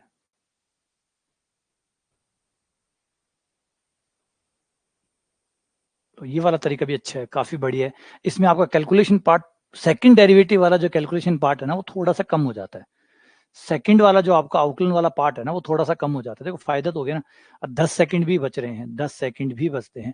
अब आप दोबारा आउटलाइन करो, एक्स का मान रखो, और आप ऐसे करते हैं तो मान लीजिए 5 सेकंड ही मान लो, अगर 5 सेकंड भी बच रहे हैं तो भी ये बहुत इंपॉर्ट करते हैं, बहुत महत्व रखते हैं इस बात में, क्योंकि आप कंपटीशन में तो हर छोटी से छोटी बात भी बहुत बड़ा फर्क डाल देती है ना। टेस्ट आप देते हैं, आप लोग देखते ही हैं, एक गलती कम कर दिया आपने तो आप बहुत से लोगों से ऊपर चले जाते हैं। एक गलती कम करते ही आप लगभग 25% लोगों से ऊपर चले जाते हैं, है ना। आप नोरा देखेंगे अपनी, अपने रिजल्ट को एनालाइज मैंने करवाया भी था आपको, है ना। सैटरडे को जब क्लास ली थी तो मैंने दिखाया था आप लोगों को, एक गलती, सिर्फ एक गलती, जबकि याद रखिए अभी हमारा बहुत बड़ा साइज नहीं है, अभी 200 बच्चे टेस्ट दे रहे हैं या 300 बच्चे टेस्ट दे रहे हैं। सोचो ये 300 में चल रहा है, तो भी आप एक छोटा सा आंकड़ा तो फिर भी देख सकते हैं कि एक गलती कम करते ही, एक बड़ी गलती कम करते ही आप सीधा जंप मारते हैं 1/4। जितने भी आपसे ऊपर लोग हैं, कम से कम 25% लोगों से आप जस्ट ऊपर चले जाते हैं। मतलब आपकी रैंक जो 100 है, 100 से सीधी 75 आ जाती है एक गलती कम करते। यानी आप में और ऊपर वालों में कोई बड़ा गैप नहीं है, आप और बड़े वालों में सिर्फ एक दो गलतियों का गैप है। एक दो गलतियां आप कम करते हैं और आप ऊपर चले जाते हैं, और वो एक दो गलतियां ज्यादा करते हैं, वो आपसे नीचे आ जाते हैं। बस इतना सा फर्क है कंपटीशन में, ये रात दिन का अंतर पैदा कर देता है। यानी जो सिलेक्ट हुआ है उसने एक दो गलतियां कम की है, और जो नहीं हुआ है उसने एक दो गलतियां ज्यादा की है, इतना फर्क है।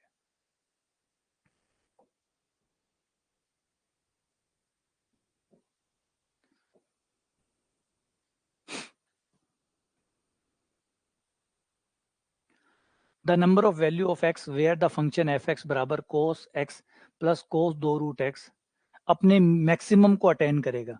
कितने बिंदुओं पे इसका मैक्सिमम आएगा? इसका मैक्सिमम कितने बिंदुओं पर आएगा? इसका मैक्सिमम कितने बिंदुओं पर हमें प्राप्त होगा? पहली बात तो इसका मैक्सिमम कितना होगा, इसका मैक्सिमम कितना होगा? ये भी कॉस है वो भी कॉस है, इसका मतलब इसका मैक्सिमम होगा 2। इसका मैक्सिमम होगा 2। हमें देखना है 2 कितनी बार आएगा, है ना। बड़े स्मार्ट तरीके से इसको, बड़े ही इजी तरीके, बड़ा सवाल है, टफ सवाल है, लेकिन बड़े ही आराम से हो जाएगा, क्योंकि इसका मैक्सिमम है 2। अच्छा कैसे पता चला मैक्सिमम 2 है? पता कैसे चला कि मैक्सिमम 2 है? पता ऐसे चला कि ये भाई भी कॉस है, ये भाई भी कॉस है, और ये भाई भी कॉस है, दोनों ही कॉस है, और कॉस ज्यादा से ज्यादा एक पर जा सकता है। तो ये एक पे चला जाएगा और ये एक पे चला जाएगा, और दोनों मिला के अगर ऊपर से ऊपर जाते हैं तो ये 2 तक जाएंगे, या 2 से नीचे रहेंगे, या 2 के बराबर। अच्छा क्या 2 के बराबर हो सकते हैं? बिल्कुल। क्या पता 2 आए ही नहीं तो 2 आएगा। कैसे आएगा? एक्स बराबर 0 रख के देखो, एक्स बराबर 0 रखते ही कॉस 0 का मान 1, कॉस अंडर रूट 2 0 यानी कॉस 0, इसका मान भी 1, 1 और 1 2, यानी 2 को अटेंड भी करेगा। अटेंड करेगा इसका मतलब मैक्सिमा हो गया। 2 से ऊपर जा नहीं रहा है, 2 को अटेंड कर रहा है, मतलब मैक्सिमा 2 हो गया। और 2 इसमें कब आएगा? अब ये देखना है कि कितने बिंदुओं पे 2 आएगा। एक बिंदु तो फिक्स हो गया 0, 0 पे तो 2 आएगा। उसके बाद में 2, उसके बाद में 2 कभी नहीं आएगा। क्यों नहीं आएगा? क्योंकि अगला 2 आपको मिलेगा 2 पाई पर, 2 पाई पर। लेकिन जब तक 2 पाई होगा उस समय तक मामला बिगड़ चुका होगा। क्यों? पहले वाले का मामला तो नहीं बिगड़ेगा, ये तो एक्स है, 2 पाई रखने पर कॉस 2 पाई का मान 1 आ गया, लेकिन ये बिगड़ चुका होगा क्योंकि ये कॉस के साथ अंडर रूट 2 आ चुका है। अब अंडर रूट जो 2 है वो 2 पाई का मामला बिगाड़ देगा, 2 पाई को कम ज्यादा कर देगा, कम ज्यादा करते ही कॉस फिर 1 नहीं आएगा, फिर 1 नहीं आएगा, 1 से कम आएगा। अब 1 से कम आएगा तो फिर 1 और प्लस 1 से कम जुड़ के 2 तो नहीं आएगा, यानी अब दोबारा 2 कभी प्राप्त नहीं होगा। 0 पे क्यों प्राप्त हो गया? 0 पे अंडर रूट 2 का कोई फर्क ही नहीं पड़ा। अंडर रूट 2 को 0 से गुणा करोगे 0 ही आएगा, तो अंडर रूट 2 का इफेक्ट 0 पे पड़ा ही नहीं, इसलिए 0 तो रह गया सुरक्षित, और उसके अलावा दोबारा 2 कभी आएगा ही नहीं। उसके बाद में 2 कभी दोबारा आपको प्राप्त नहीं होता है। तो सिर्फ एक ही बार अपने मैक्सिमम को ये ग्रहण करेगा, सिर्फ एक बार। सिर्फ एक बार अपने मैक्सिमम को ग्रहण करेगा। पकड़ो बात को, कहानी समझो कि क्यों नहीं आ रहा, फिर दोबारा ये भाई क्यों नहीं आ पा रहा, फिर इसकी सरकार क्यों नहीं आई, एक बार आई उसके बाद इसकी सरकार क्यों नहीं आई, क्योंकि फिर अंडर रूट 2 जो है वो अपना खेल खेल रहा है। फिर अंडर रूट 2 इफेक्टिव हो गया, और जैसे अंडर रूट 2 इफेक्टिव हो गया फिर वो कभी भी 2 पाई को 2 पाई नहीं रहने देता, 4 पाई को 4 पाई नहीं रहने देता।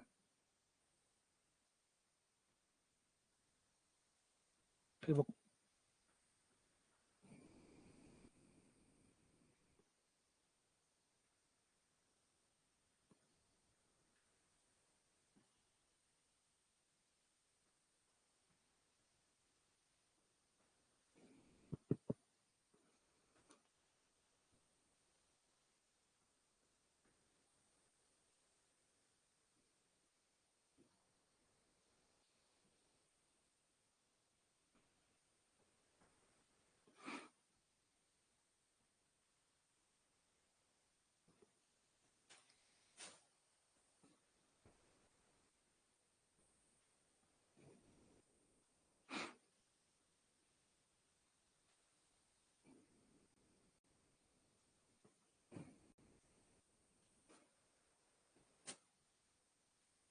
ये देखो दिख रहा है, दोबारा इसने कभी भी 2 नहीं आने दिया, दोबारा इसने कभी भी 2 नहीं आने दिया।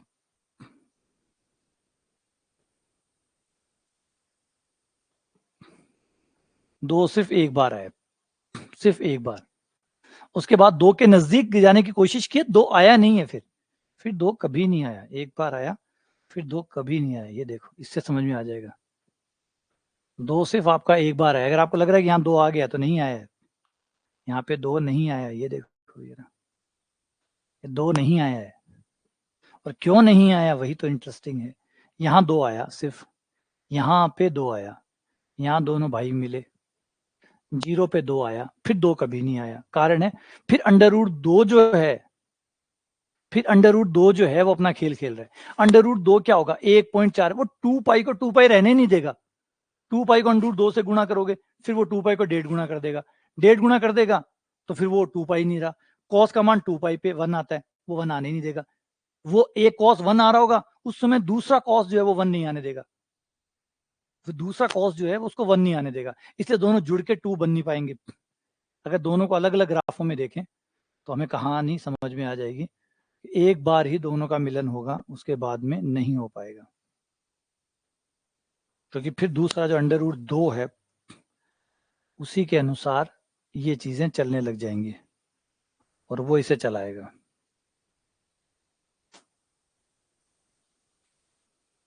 ये देखो, ये रहा ग्राफ, ठीक है। दोनों ग्राफों को एक साथ देखो,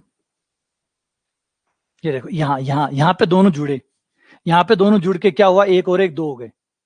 यहाँ इस जगह दोनों जुड़े और 1 और 1 2 हो गए। इसके बाद में देखो दोनों में कोई भी मेल मिलाप नहीं हुआ, वो ऊपर जा रहा है तो वो नीचे जा रहा है, वो नीचे जा रहा है तो वो ऊपर जा रहा है, मतलब दोनों का दोबारा मिलना कभी नहीं हुआ।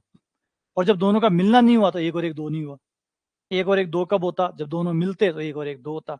और दोबारा क्यों नहीं मिले, क्योंकि अंडर रूट 2 ने फिर खेलना शुरू कर दिया, अंडर रूट 2 फिर खेल गया, और इस वजह से इनका जो मिलना है वो सिर्फ एक ही बार हो रहा है, वो यहाँ हो रहा है।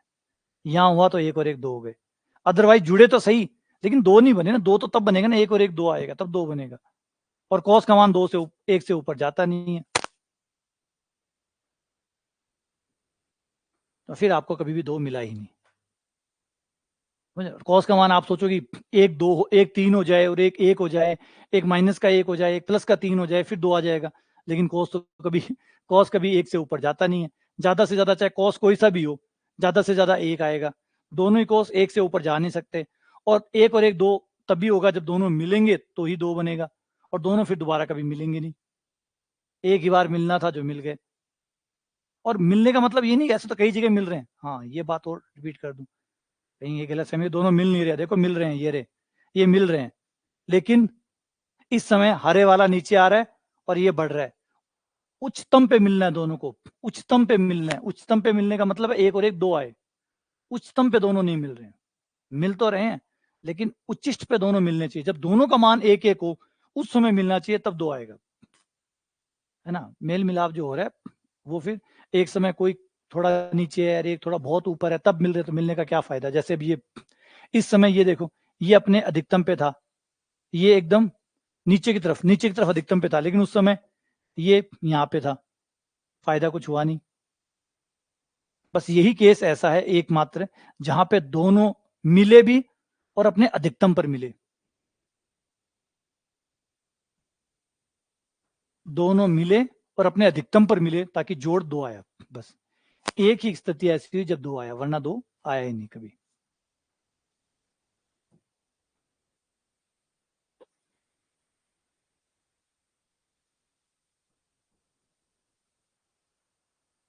ठीक है, चाहो तो आप इसको दूसरे तरीके से भी कर सकते हो। दूसरा तरीका हमारा ये है कि हम cos A cos B का सूत्र लगा दें, जो कि हो गया 2 cos A प्लस बी बटा 2, A प्लस बी बटा 2 cos A माइनस बी बटा 2। और हमें इससे 2 लाना है और देखना है कि 2 कब कब आएगा, क्योंकि मैक्सिमम मान इसका 2 है और हमें देखना है कि 2 कब कब आएगा। तो ये कट गया, ये 1, और 1 तब आएगा जब ये भी 1 होगा और ये भी 1 होगा, क्योंकि दोनों ही नंबर 1 से छोटे हैं। अब दोनों ही नंबर 1 से छोटे हैं और गुणा करके 1 तभी बनाएंगे जब दोनों 1 होंगे, तो इसे भी 1 होना पड़ेगा और इसे भी 1 आना पड़ेगा, दोनों को 1 आना होगा, इसे भी 1 आना होगा और इसे भी 1 आना होगा, दोनों को 1 आना होगा, तभी 1 इंटू 1 1 हो पाएगा। और ये 1 cos 1 जो है वो तब आता है जब 2n पाई हो, तो यानी ये वाला जो एंगल है x बराबर 1 प्लस अंडर रूट 2 बटा 2 बराबर 2n पाई हो, और ये भी एक तभी आएगा जब 2n पाई हो, तो ये भी 2n पाई, ये भी 2n पाई। अब इससे आपका इक्वेशन आई x बराबर 4n पाई बटा 1 प्लस अंडर रूट 2, और इससे आई x बराबर 4n पाई बटा 1 माइनस अंडर रूट 2।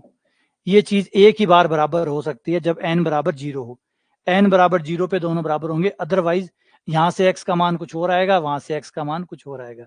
यानी जब ये 1 दे रहा होगा उस समय ये 1 नहीं दे रहा होगा, और जब ये 1 दे रहा होगा उस समय ये 1 नहीं दे रहा होगा। जब दोनों 1 नहीं दे रहे होंगे सेम टाइम पे, तो 1 भी नहीं आ सकता। अगर मान लो ये 1 दे रहा है और ये आधा दे रहा है, तो गुणा तो आधी आएगी, फिर 1 नहीं आएगी, तो दोनों को 1 देना होगा। दोनों 1 जो है वो एक ही जगह पे है जहाँ पे दोनों 1 दे सकते हैं सेम टाइम पे। ऐसे नहीं कि 1 नहीं दे रहा, 1 तो इसके इस एक्स का मान दिखा रहा है कि इन एक्स के मानों पर ये वाला जो सेकंड वाला है ये 1 दे देगा, लेकिन तब ये 1 दे रहा होगा तब ये 1 नहीं दे रहा होगा, और जब ये 1 दे रहा होगा तो ये नहीं दे रहा होगा, और दोनों एग्री होंगे सिर्फ एक ही टाइम पे जब n बराबर 0 होगा। इसका मतलब दोबारा कभी एग्री नहीं होंगे, दोनों सिर्फ एक टाइम पे एग्री होंगे, वो n बराबर 0, मतलब सिर्फ एक बार, और एक बार होंगे तो मैक्सिमम सिर्फ एक बार आएगा। ये है कारण कि मैक्सिमम सिर्फ एक बार बनेगा, बार बार नहीं बनेगा। इसमें इसमें आपको अधिकतम सिर्फ एक बार प्राप्त होगा। अगला question, if the function f x बराबर 2x cube 9x square dash dash A का मान 0 से बड़ा है, और ये जो है अपना मैक्सिमा और मिनिमा 2 पॉइंट पे अटेंड करता है, एक पी पर और एक क्यू पर, और दिया हुआ है कि पी स्क्वायर बराबर क्यू है, तो बताओ ए का मान कितना है, ए का मान कितना है, ए का मान कितना है। तो 146, आउकलन करो, मैक्सिमा आए चाहे मिनिमा आए, इसका मतलब है कि पॉइंट तो क्रिटिकल ही है, क्रिटिकल पॉइंट पे आउकलन का मान 0 होता है। ये आ गया 6x स्क्वायर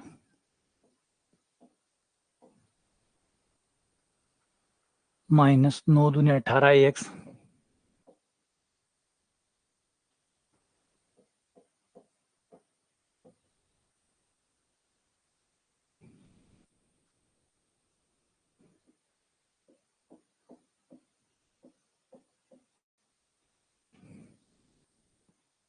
ये 0 कर दो, 6 का भाग देने पर x स्क्वायर माइनस 3x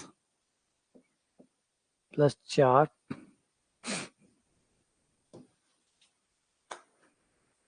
ये सही किया, 6x² माइनस 9 दूनी 18ax प्लस 12a²,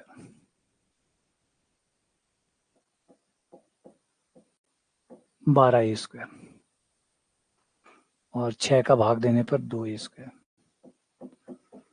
गुणनखंड करने पर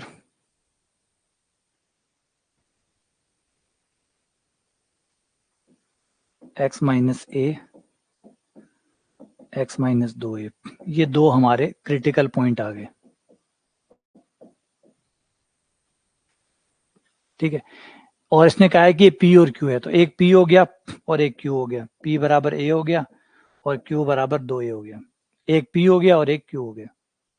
P² बराबर Q² दिया है, तो P का मान A रखने पर, Q का मान 2A रखने पर, एक तरफ करने पर A माइनस 2, A के दो मान आ गए, A का मान 0 और A का मान 2। A का मान 0 हो नहीं सकता क्योंकि यहाँ पे कंडीशन लगाई हुई है कि A जो है वो 0 से बड़ा है, इसलिए ये संभव है नहीं, इसलिए एक आंसर हो गया A बराबर 2, आंसर हो गया C, है ना, C बराबर C आंसर हो गया 2। ये हमने अवकलन कर लिया, x के मान निकाल लिए, जो x के मान है वही क्रिटिकल पॉइंट है और P और Q क्रिटिकल पॉइंट है ना, क्रांतिक बिंदु है, तो क्रांतिक बिंदु के बराबर कर दिया A और 2A को, तो आपको x के मान मिल गए और x के मान रख के, है ना, स्टेशनरी पॉइंट भी कहते हैं, जहां अवकलन का मान 0 होता है उन्हें स्टेशनरी बिंदु या स्तब्ध बिंदु भी कहते हैं। जिन बिंदुओं पे अवकलन का मान 0 होता है उन्हें स्टेशनरी या स्तब्ध बिंदु भी कहा जाता है। क्लियर है, बढ़े आगे। ठीक है, अगला सवाल, उससे अगला सवाल, ये वाला सवाल, हो तो देख के अजीब लग रहा है। ठीक है, ये सवाल है कि FGH रियल वैल्यूड फंक्शन है, मतलब वास्तविक मान फलन है, और अंतराल 0 से 1 के बीच में परिभाषित है। F ये है, G ये है, H ये है। If A, B, C denote the respectively the absolute maximum, absolute आया, अरे वाह भाई, आज तो पहली बार देखने को मिला निरपेक्ष, निरपेक्ष मिला है। निरपेक्ष का मतलब है सारे अधिकतमों में से सबसे अधिकतम, इस अंतराल का सबसे, मतलब जो ग्लोबल है ना, जो सबसे बड़ा है वो मिला है, यहाँ एब्सोल्यूट आया है। तो अब तक पहली बार ऐसा सवाल नहीं आया है ना, अब तक तो हम जितने भी पढ़ रहे हैं उनमें पहला सवाल है जो एब्सोल्यूट का है।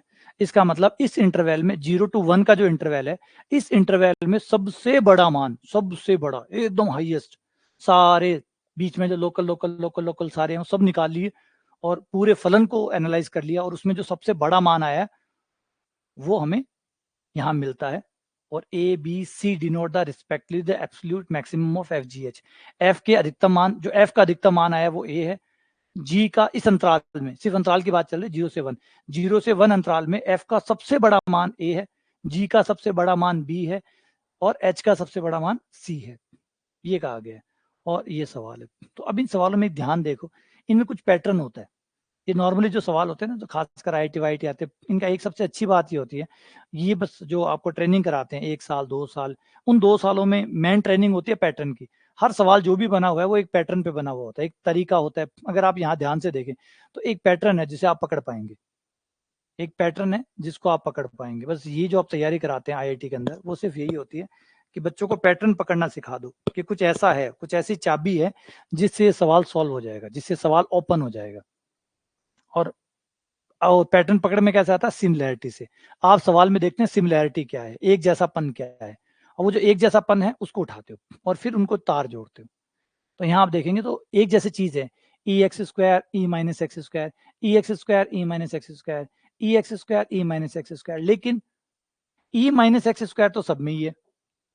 ये देखो, ये रहा, ये इसके पास भी है, ये इसके पास भी है, ये इसके पास भी है, ठीक है। लेकिन E की पावर जो x² है प्लस वाला, इसमें थोड़ा सा भेद दिख रहा है, देखो ये रहा, ये खाली अकेला है बेचारा, F के केस में अकेला है, G के केस में इसके साथ x आ रहा है, और H के केस में इसके साथ x² आ रहा है। तो बस हमें हिंट मिल गया कि हमें 1 से, मतलब E की पावर x² तो सब में ही है, लेकिन उसके साथ में यहाँ पे 1 है, यहाँ x है और यहाँ x² है, और अंतराल दिया हुआ है 0 से 1 तक। बस यही वो पॉइंट है जहां से हम शुरू करेंगे। हम जानते हैं कि 0 से 1 के अंतराल में एक्स स्क्वायर से बड़ा एक्स होता है।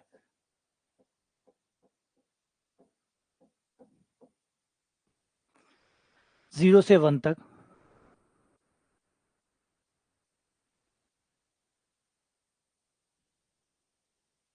ये एक्स स्क्वायर से बड़ा एक्स होता है, क्योंकि आप 0 से 1 के बीच में हैं।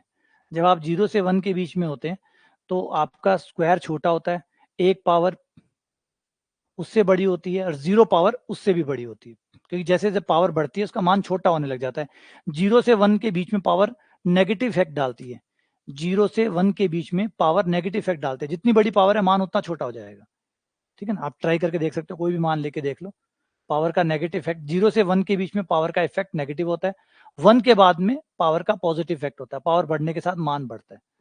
बस यहाँ से हमारी यात्रा शुरू हुई और फिर हमने देखा कि आगे सबके साथ e की पावर एक्स स्क्वायर गुणा हुआ है, तो हमने e की पावर एक्स स्क्वायर से इसको गुणा कर दिया।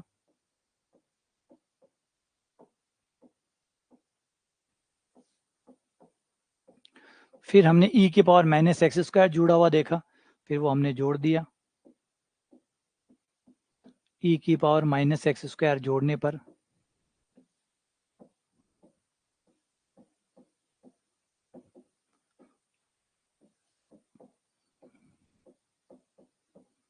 ये लो जोड़ दिया, और जैसे ही हमने जोड़ा हमने देखा कि हमारे फंक्शन बन गए, ये हमारा फंक्शन बन गया, ये वाला ये बन गया हमारा h, और वो हमारा बन गया g, और वो हमारा बन गया fx। इसका मतलब f सबसे बड़ा फलन है, f सबसे बड़ा फलन है,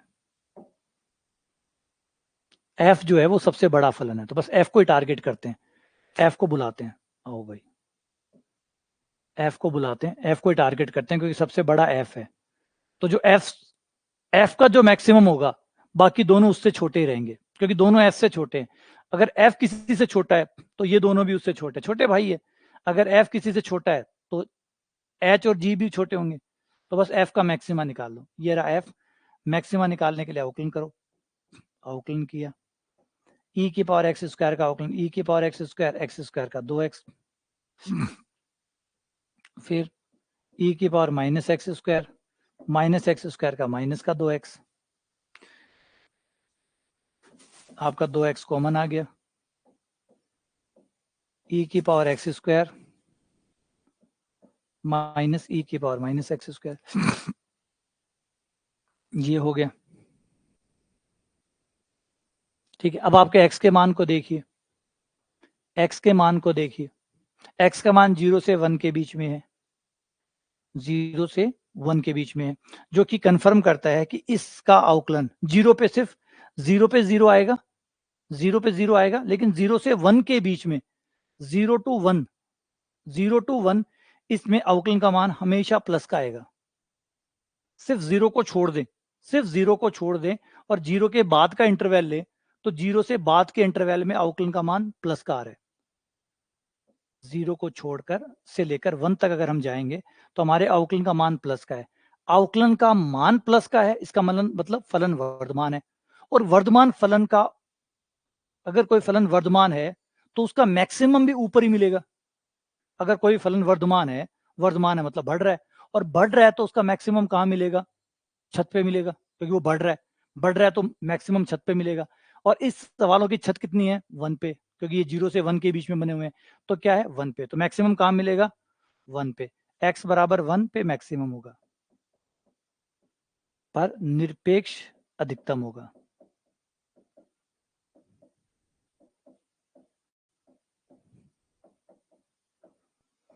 रख दो, f में रख दो, f में 1 रखा, वो आया e प्लस e की पावर -1। ये f का अधिकतम है, ये f का अधिकतम है। याद रखो सब, ये जो फलन है f, ये वर्धमान आया है। अब पहले अवकलन का मान प्लस का आता है, फर्स्ट अवकलन अगर पॉजिटिव होता है, अगर अवकलन पॉजिटिव होता है इसका मतलब फलन वर्धमान है, और जो फलन वर्धमान है तो उसका मैक्सिमम कहाँ मिलेगा? अगर कोई फलन 0 से 1 के बीच में वर्धमान है तो वर्धमान फलन का मैक्सिमम कहाँ मिलेगा? ये तो बढ़े जाएगा, बढ़े जाएगा तो आपको मैक्सिमम किनारों पे मिलेगा। ये 0 से लेकर 1 है तो मैक्सिमम 1 पे मिलेगा। तो 1 रखा, 1 पे पता चल गया कि मैक्सिमम कितना है, ये रहा। अब जो f का मैक्सिमम है वही g और h का होगा, क्योंकि f g और h उससे छोटे हैं या उसके बराबर है। अब इनमें देख लो, ये देखो कि g और h इस मान को प्राप्त कर पाएंगे या नहीं कर पाएंगे। जवाब है बिल्कुल प्राप्त कर पाएंगे।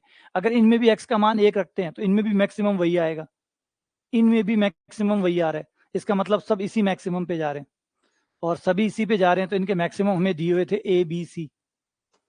इसका ए दिया हुआ था, उसका बी दिया हुआ था, इसका सी दिया हुआ था। किसका? इसका सी। इसका मैक्सिमम सी दिया हुआ था, इसका बी दिया हुआ था, इसका ए दिया हुआ था। तो तीनों के मैक्सिमम क्या हो गए? बराबर हो गए। तीनों के मैक्सिमम बराबर हो गए। पहले दोबारा से एक बार समझते हैं कि भाई इस बात का मतलब ये नहीं है कि इन तीनों के मैक्सिमम बराबर है। इस बात का मतलब ये कि जो भी एफ का होगा ये दोनों एफ से छोटे होंगे, ये दोनों एफ से छोटे होंगे। एफ ज्यादा से ज्यादा इस नंबर तक पहुंचेगा, ये इसका मैक्सिमम होगा। और हम जब जी और एच को देखते हैं पता लगता है कि जी और एच भी इतने ही आ रहे हैं, जी और एच भी इसी मान को प्राप्त कर रहे हैं। तो अगर ये इसका अधिकतम है, इससे ऊपर ये तो इससे नीचे रहेंगे, इसके बराबर रहेंगे, तो ये इसका अधिकतम हो गया, मतलब ये ज्यादा से ज्यादा इसको प्राप्त करेगा।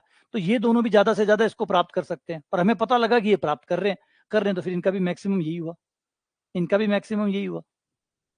भाई ये दोनों इनसे छोटे हैं या बराबर है, तो यानी ये एफ से ज्यादा तो अर्जित कर ही नहीं पाएंगे। एफ के बराबर का अर्जित कर सकते हैं, एफ से ज्यादा तो अर्जित नहीं कर पाएंगे, एफ से ज्यादा तो अर्जित नहीं कर पाएंगे, एफ के बराबर या एफ से कम अर्जित कर पाएंगे। तो एफ का मैक्सिमम आ गया, मतलब एफ इससे ऊपर नहीं जाएगा, एफ तो इसी को प्राप्त करेगा। फिर हमने जब जी और एच को देखा, उनमें भी एक्स बराबर 1 रख के देखते हैं तो यही यही अधिकतम मान वो उनमें भी आता है। तो इसका मतलब है कि इस अधिकतम मान को वो भी अटेंड करेंगे। वो तीनों के हो गए, तो तीनों का अधिकतम मान हमें मिल गया। बात समझ में आई है? ये बात समझ में आई। थोड़ा जटिल है, डायग्रामेटिक प्रॉब्लम देगा आप लोगों को ये। आ जाओ, थोड़ा सा समझाता हूँ कि मैं कह क्या रहा हूँ, मेरी भावनाएं क्या है।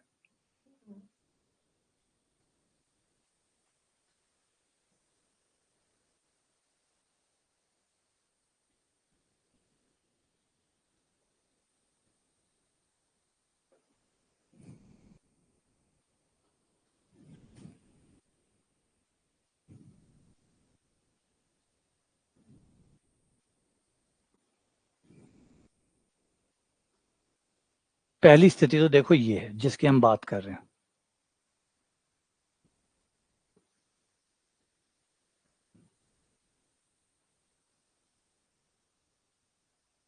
पहले में मैंने बताया था कि एक्स स्क्वायर का ग्राफ है, 0 से 1 के बीच में बना रहा हूँ, 0 से 1 के बीच में बना रहा हूँ। पहले एक्स स्क्वायर का ग्राफ बनाया मैंने 0 to 1।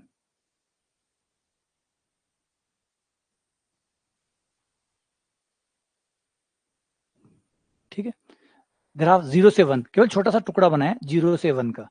फिर मैं यही ग्राफ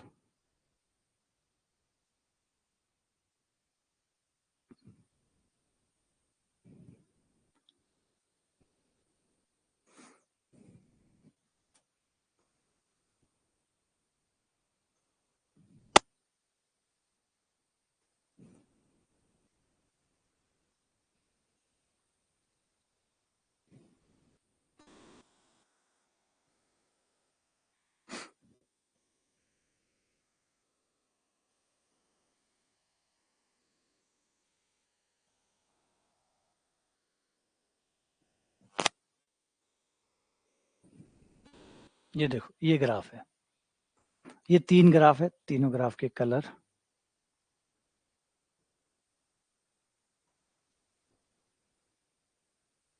देखो, ये आपके तीनों ग्राफ है। 0 से 1 के बीच में आपको दिख रहा होगा कि जो 0 से 1 है, 0 से 1 के बीच में ब्लैक वाला ग्राफ सबसे नीचे है, मतलब एक्स स्क्वायर हमेशा नीचे रहेगा। फिर एक्स है वो, और फिर आपका एक्स बराबर 0 मतलब 1 है। तो ये तीनों ग्राफ में आप देखें, और जो ब्लू वाला है वो हमेशा ऊपर रहेगा इस इंटरवल में। फिर पिंक वाला ऑरेंज वाला आएगा, और उसके बाद में ये, तो ये एक्स स्क्वायर है, ये एक्स है, और ये आपकी एक्स की पावर 0 है मतलब 1 है।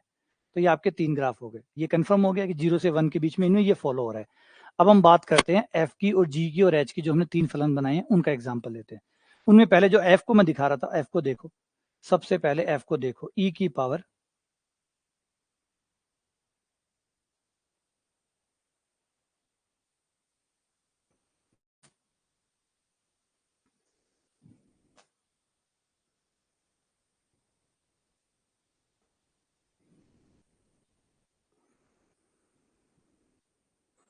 ये देखो, ये है आपका ग्राफ। इसे भी मैं 0 से 1 तक ही बनाता हूँ, क्योंकि हम 0 से 1 के बीच में ही सारी बातें कर रहे हैं। हमारी सारी बातें 0 से 1 के बीच की है। ये लो, अरे भाई कहाँ चला गया?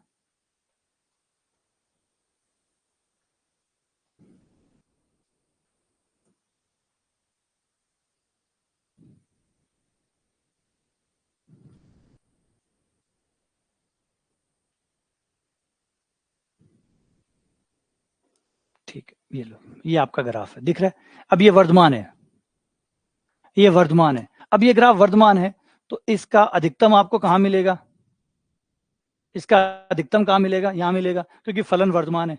अच्छा, ये तो चित्र बना के पता चला, बिना चित्र बनाए कैसे पता लगता? हमने अवकलन किया था, हमने इसका अवकलन किया था, और अवकलन करके कंफर्मेशन आया था कि पहला अवकलन इसका पॉजिटिव आ रहा है। 0 से 1 के बीच में इसका पहला अवकलन पॉजिटिव आ रहा है, इसका मतलब ये वर्धमान है। और वर्धमान, हमें लोकल मिनिमा मैक्सिमा चाहिए नहीं, और वर्धमान मिल गया। अब वर्धमान मिल गया तो कंफर्म है कि ऊपर जाके ही मैक्सिमा मिलेगा, तो मैक्सिमा आपको यहाँ मिलेगा। ये हो गया। अब हमारे जो बाकी दो फलन है वो भी देखो, जो बाकी दो फलन है इसके साथ वाले भाई बंधु, उन्हें भी देखो।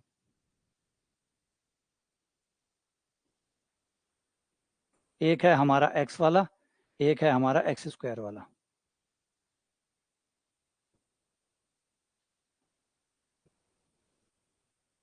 ये दो फलन और है हमारे इसके साथ।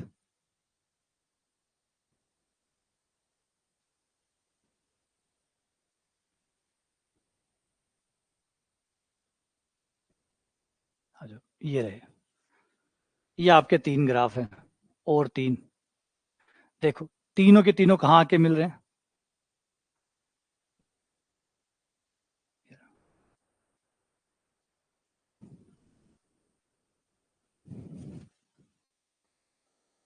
तीनों का मैक्सिमा एक है।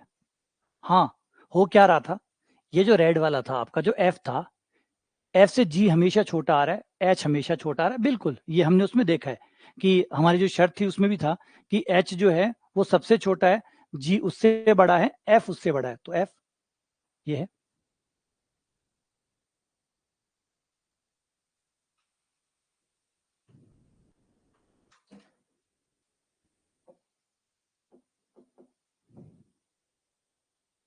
ये आपका एफ है, ये जो ग्रीन वाला है ये जी है, और ये एच है। और जो कंफर्मेशन हुआ था वो ये था कि एफ हमेशा जी और एच से बड़ा या बराबर है। बड़ा है तो दिख रहा है बड़ा भी है, और एक बार ये तीनों बराबर भी आ रहे हैं, क्योंकि है ना, वो शर्त तो कंफर्म हो गई थी कि एच से जी बड़ा होगा, जी का मान एच से बड़ा आएगा, और बड़ा नहीं आएगा तो बराबर आएगा, और एफ का मान इनसे भी बड़ा आएगा, और बड़ा नहीं आएगा तो बराबर आएगा। फिर हमें पता चला कि एफ जो है वो अपना अधिकतम मान 1 पर प्राप्त कर रहा है। हमें यह पता चला कि एफ जो है वो अपनी मैक्सिमम वैल्यू 1 पर प्राप्त कर रहा है। और कितनी प्राप्त कर रहा है? मैक्सिमम पॉइंट जो है वो 1 है, और वैल्यू जो आ रही है वो है e प्लस ई की पावर -1। और जब हमने देखा कि h में भी यही आ रहा है, h भी 1 पर यही प्राप्त कर रहा है, और g भी यही प्राप्त कर रहा है 1 पर, जो कि f 1 पर प्राप्त कर रहा है। जिसे f 1 पर प्राप्त कर रहा है, h और g भी उसे भी 1 पर प्राप्त कर रहे हैं, वो f का अधिकतम है। और g और h f से नीचे हैं या बराबर है, तो मतलब इनका भी वही अधिकतम हो गया फिर, क्योंकि h और g जो है वो f से ऊपर तो जा नहीं सकते, f से ऊपर जा नहीं सकते। f जिस अधिकतम को ग्रहण कर रहा है, h और g उसको ग्रहण कर रहे हैं, उसको ग्रहण कर रहे हैं, h और g उससे ऊपर जा नहीं सकते, और f के अधिकतम को ग्रहण कर रहे हैं, इसका मतलब h और g का अधिकतम भी वही हो गया। फिर से ये शर्त कहती है कि h और g f से ऊपर नहीं जा सकते, h और g f से ऊपर नहीं जा सकते, उसके बराबर जा सकते, उससे ऊपर नहीं जा सकते। फिर हमने पता चला कि f का अधिकतम 1 पर आ रहा है, और हमने h और 1 को देखा, h और 1 को देखा, वो भी उसी अधिकतम मान को, जो f का अधिकतम मान है, उसको ग्रहण कर रहे हैं। अब या तो ये हो कि एच और जी एफ से ऊपर चले जाए, तो उससे बड़ा अधिकतम निकाल दे, वो निकाल नहीं सकते, क्योंकि एच और जी हमेशा एफ से छोटे, एच और जी हमेशा एफ से छोटे हैं। तो फाइनली ये उसमें फंस गए, और एच और जी का अधिकतम भी वही आ गया जो एफ का था। समझ में आई ये चीज? ये चीज समझ में आई कि फंसे कैसे ये लोग, क्या मजबूरी होगी। ये दो मजबूरियों ने फंसा दिया। एक तो मजबूरी ये थी कि एच और जी एफ से ऊपर नहीं जा सकते थे, बराबर रह सकते थे, छोटे रह सकते थे, बड़े नहीं हो सकते थे। फिर एक मजबूरी ये आई कि एच में भी 1 पे और जी में भी 1 पे और एफ में भी 1 पे सेम मान आ रहा है। और फिर पता चला कि एफ का वो तो अधिकतम मान है, यानी एच और जी भी उसको ग्रहण कर रहे हैं, तो फिर उससे अधिकतम तो जो एफ के अधिकतम है उससे अधिकतम तो जी और एच का हो नहीं सकता, और वो उसको ग्रहण कर रहे हैं, इसका मतलब इसका अधिकतम भी फिर वही है। और डन हो गया। फिर वो फंस गए और तीनों का अधिकतम 1 हो गया। अतः ए बराबर बी बराबर सी हो गया। क्लियर है? ठीक है, चलो इसी के साथ लेक्चर को समाप्त करते हैं। तो आगे फिर मिलते हैं लीनियर अलजेब्रा के लेक्चर में। ठीक है।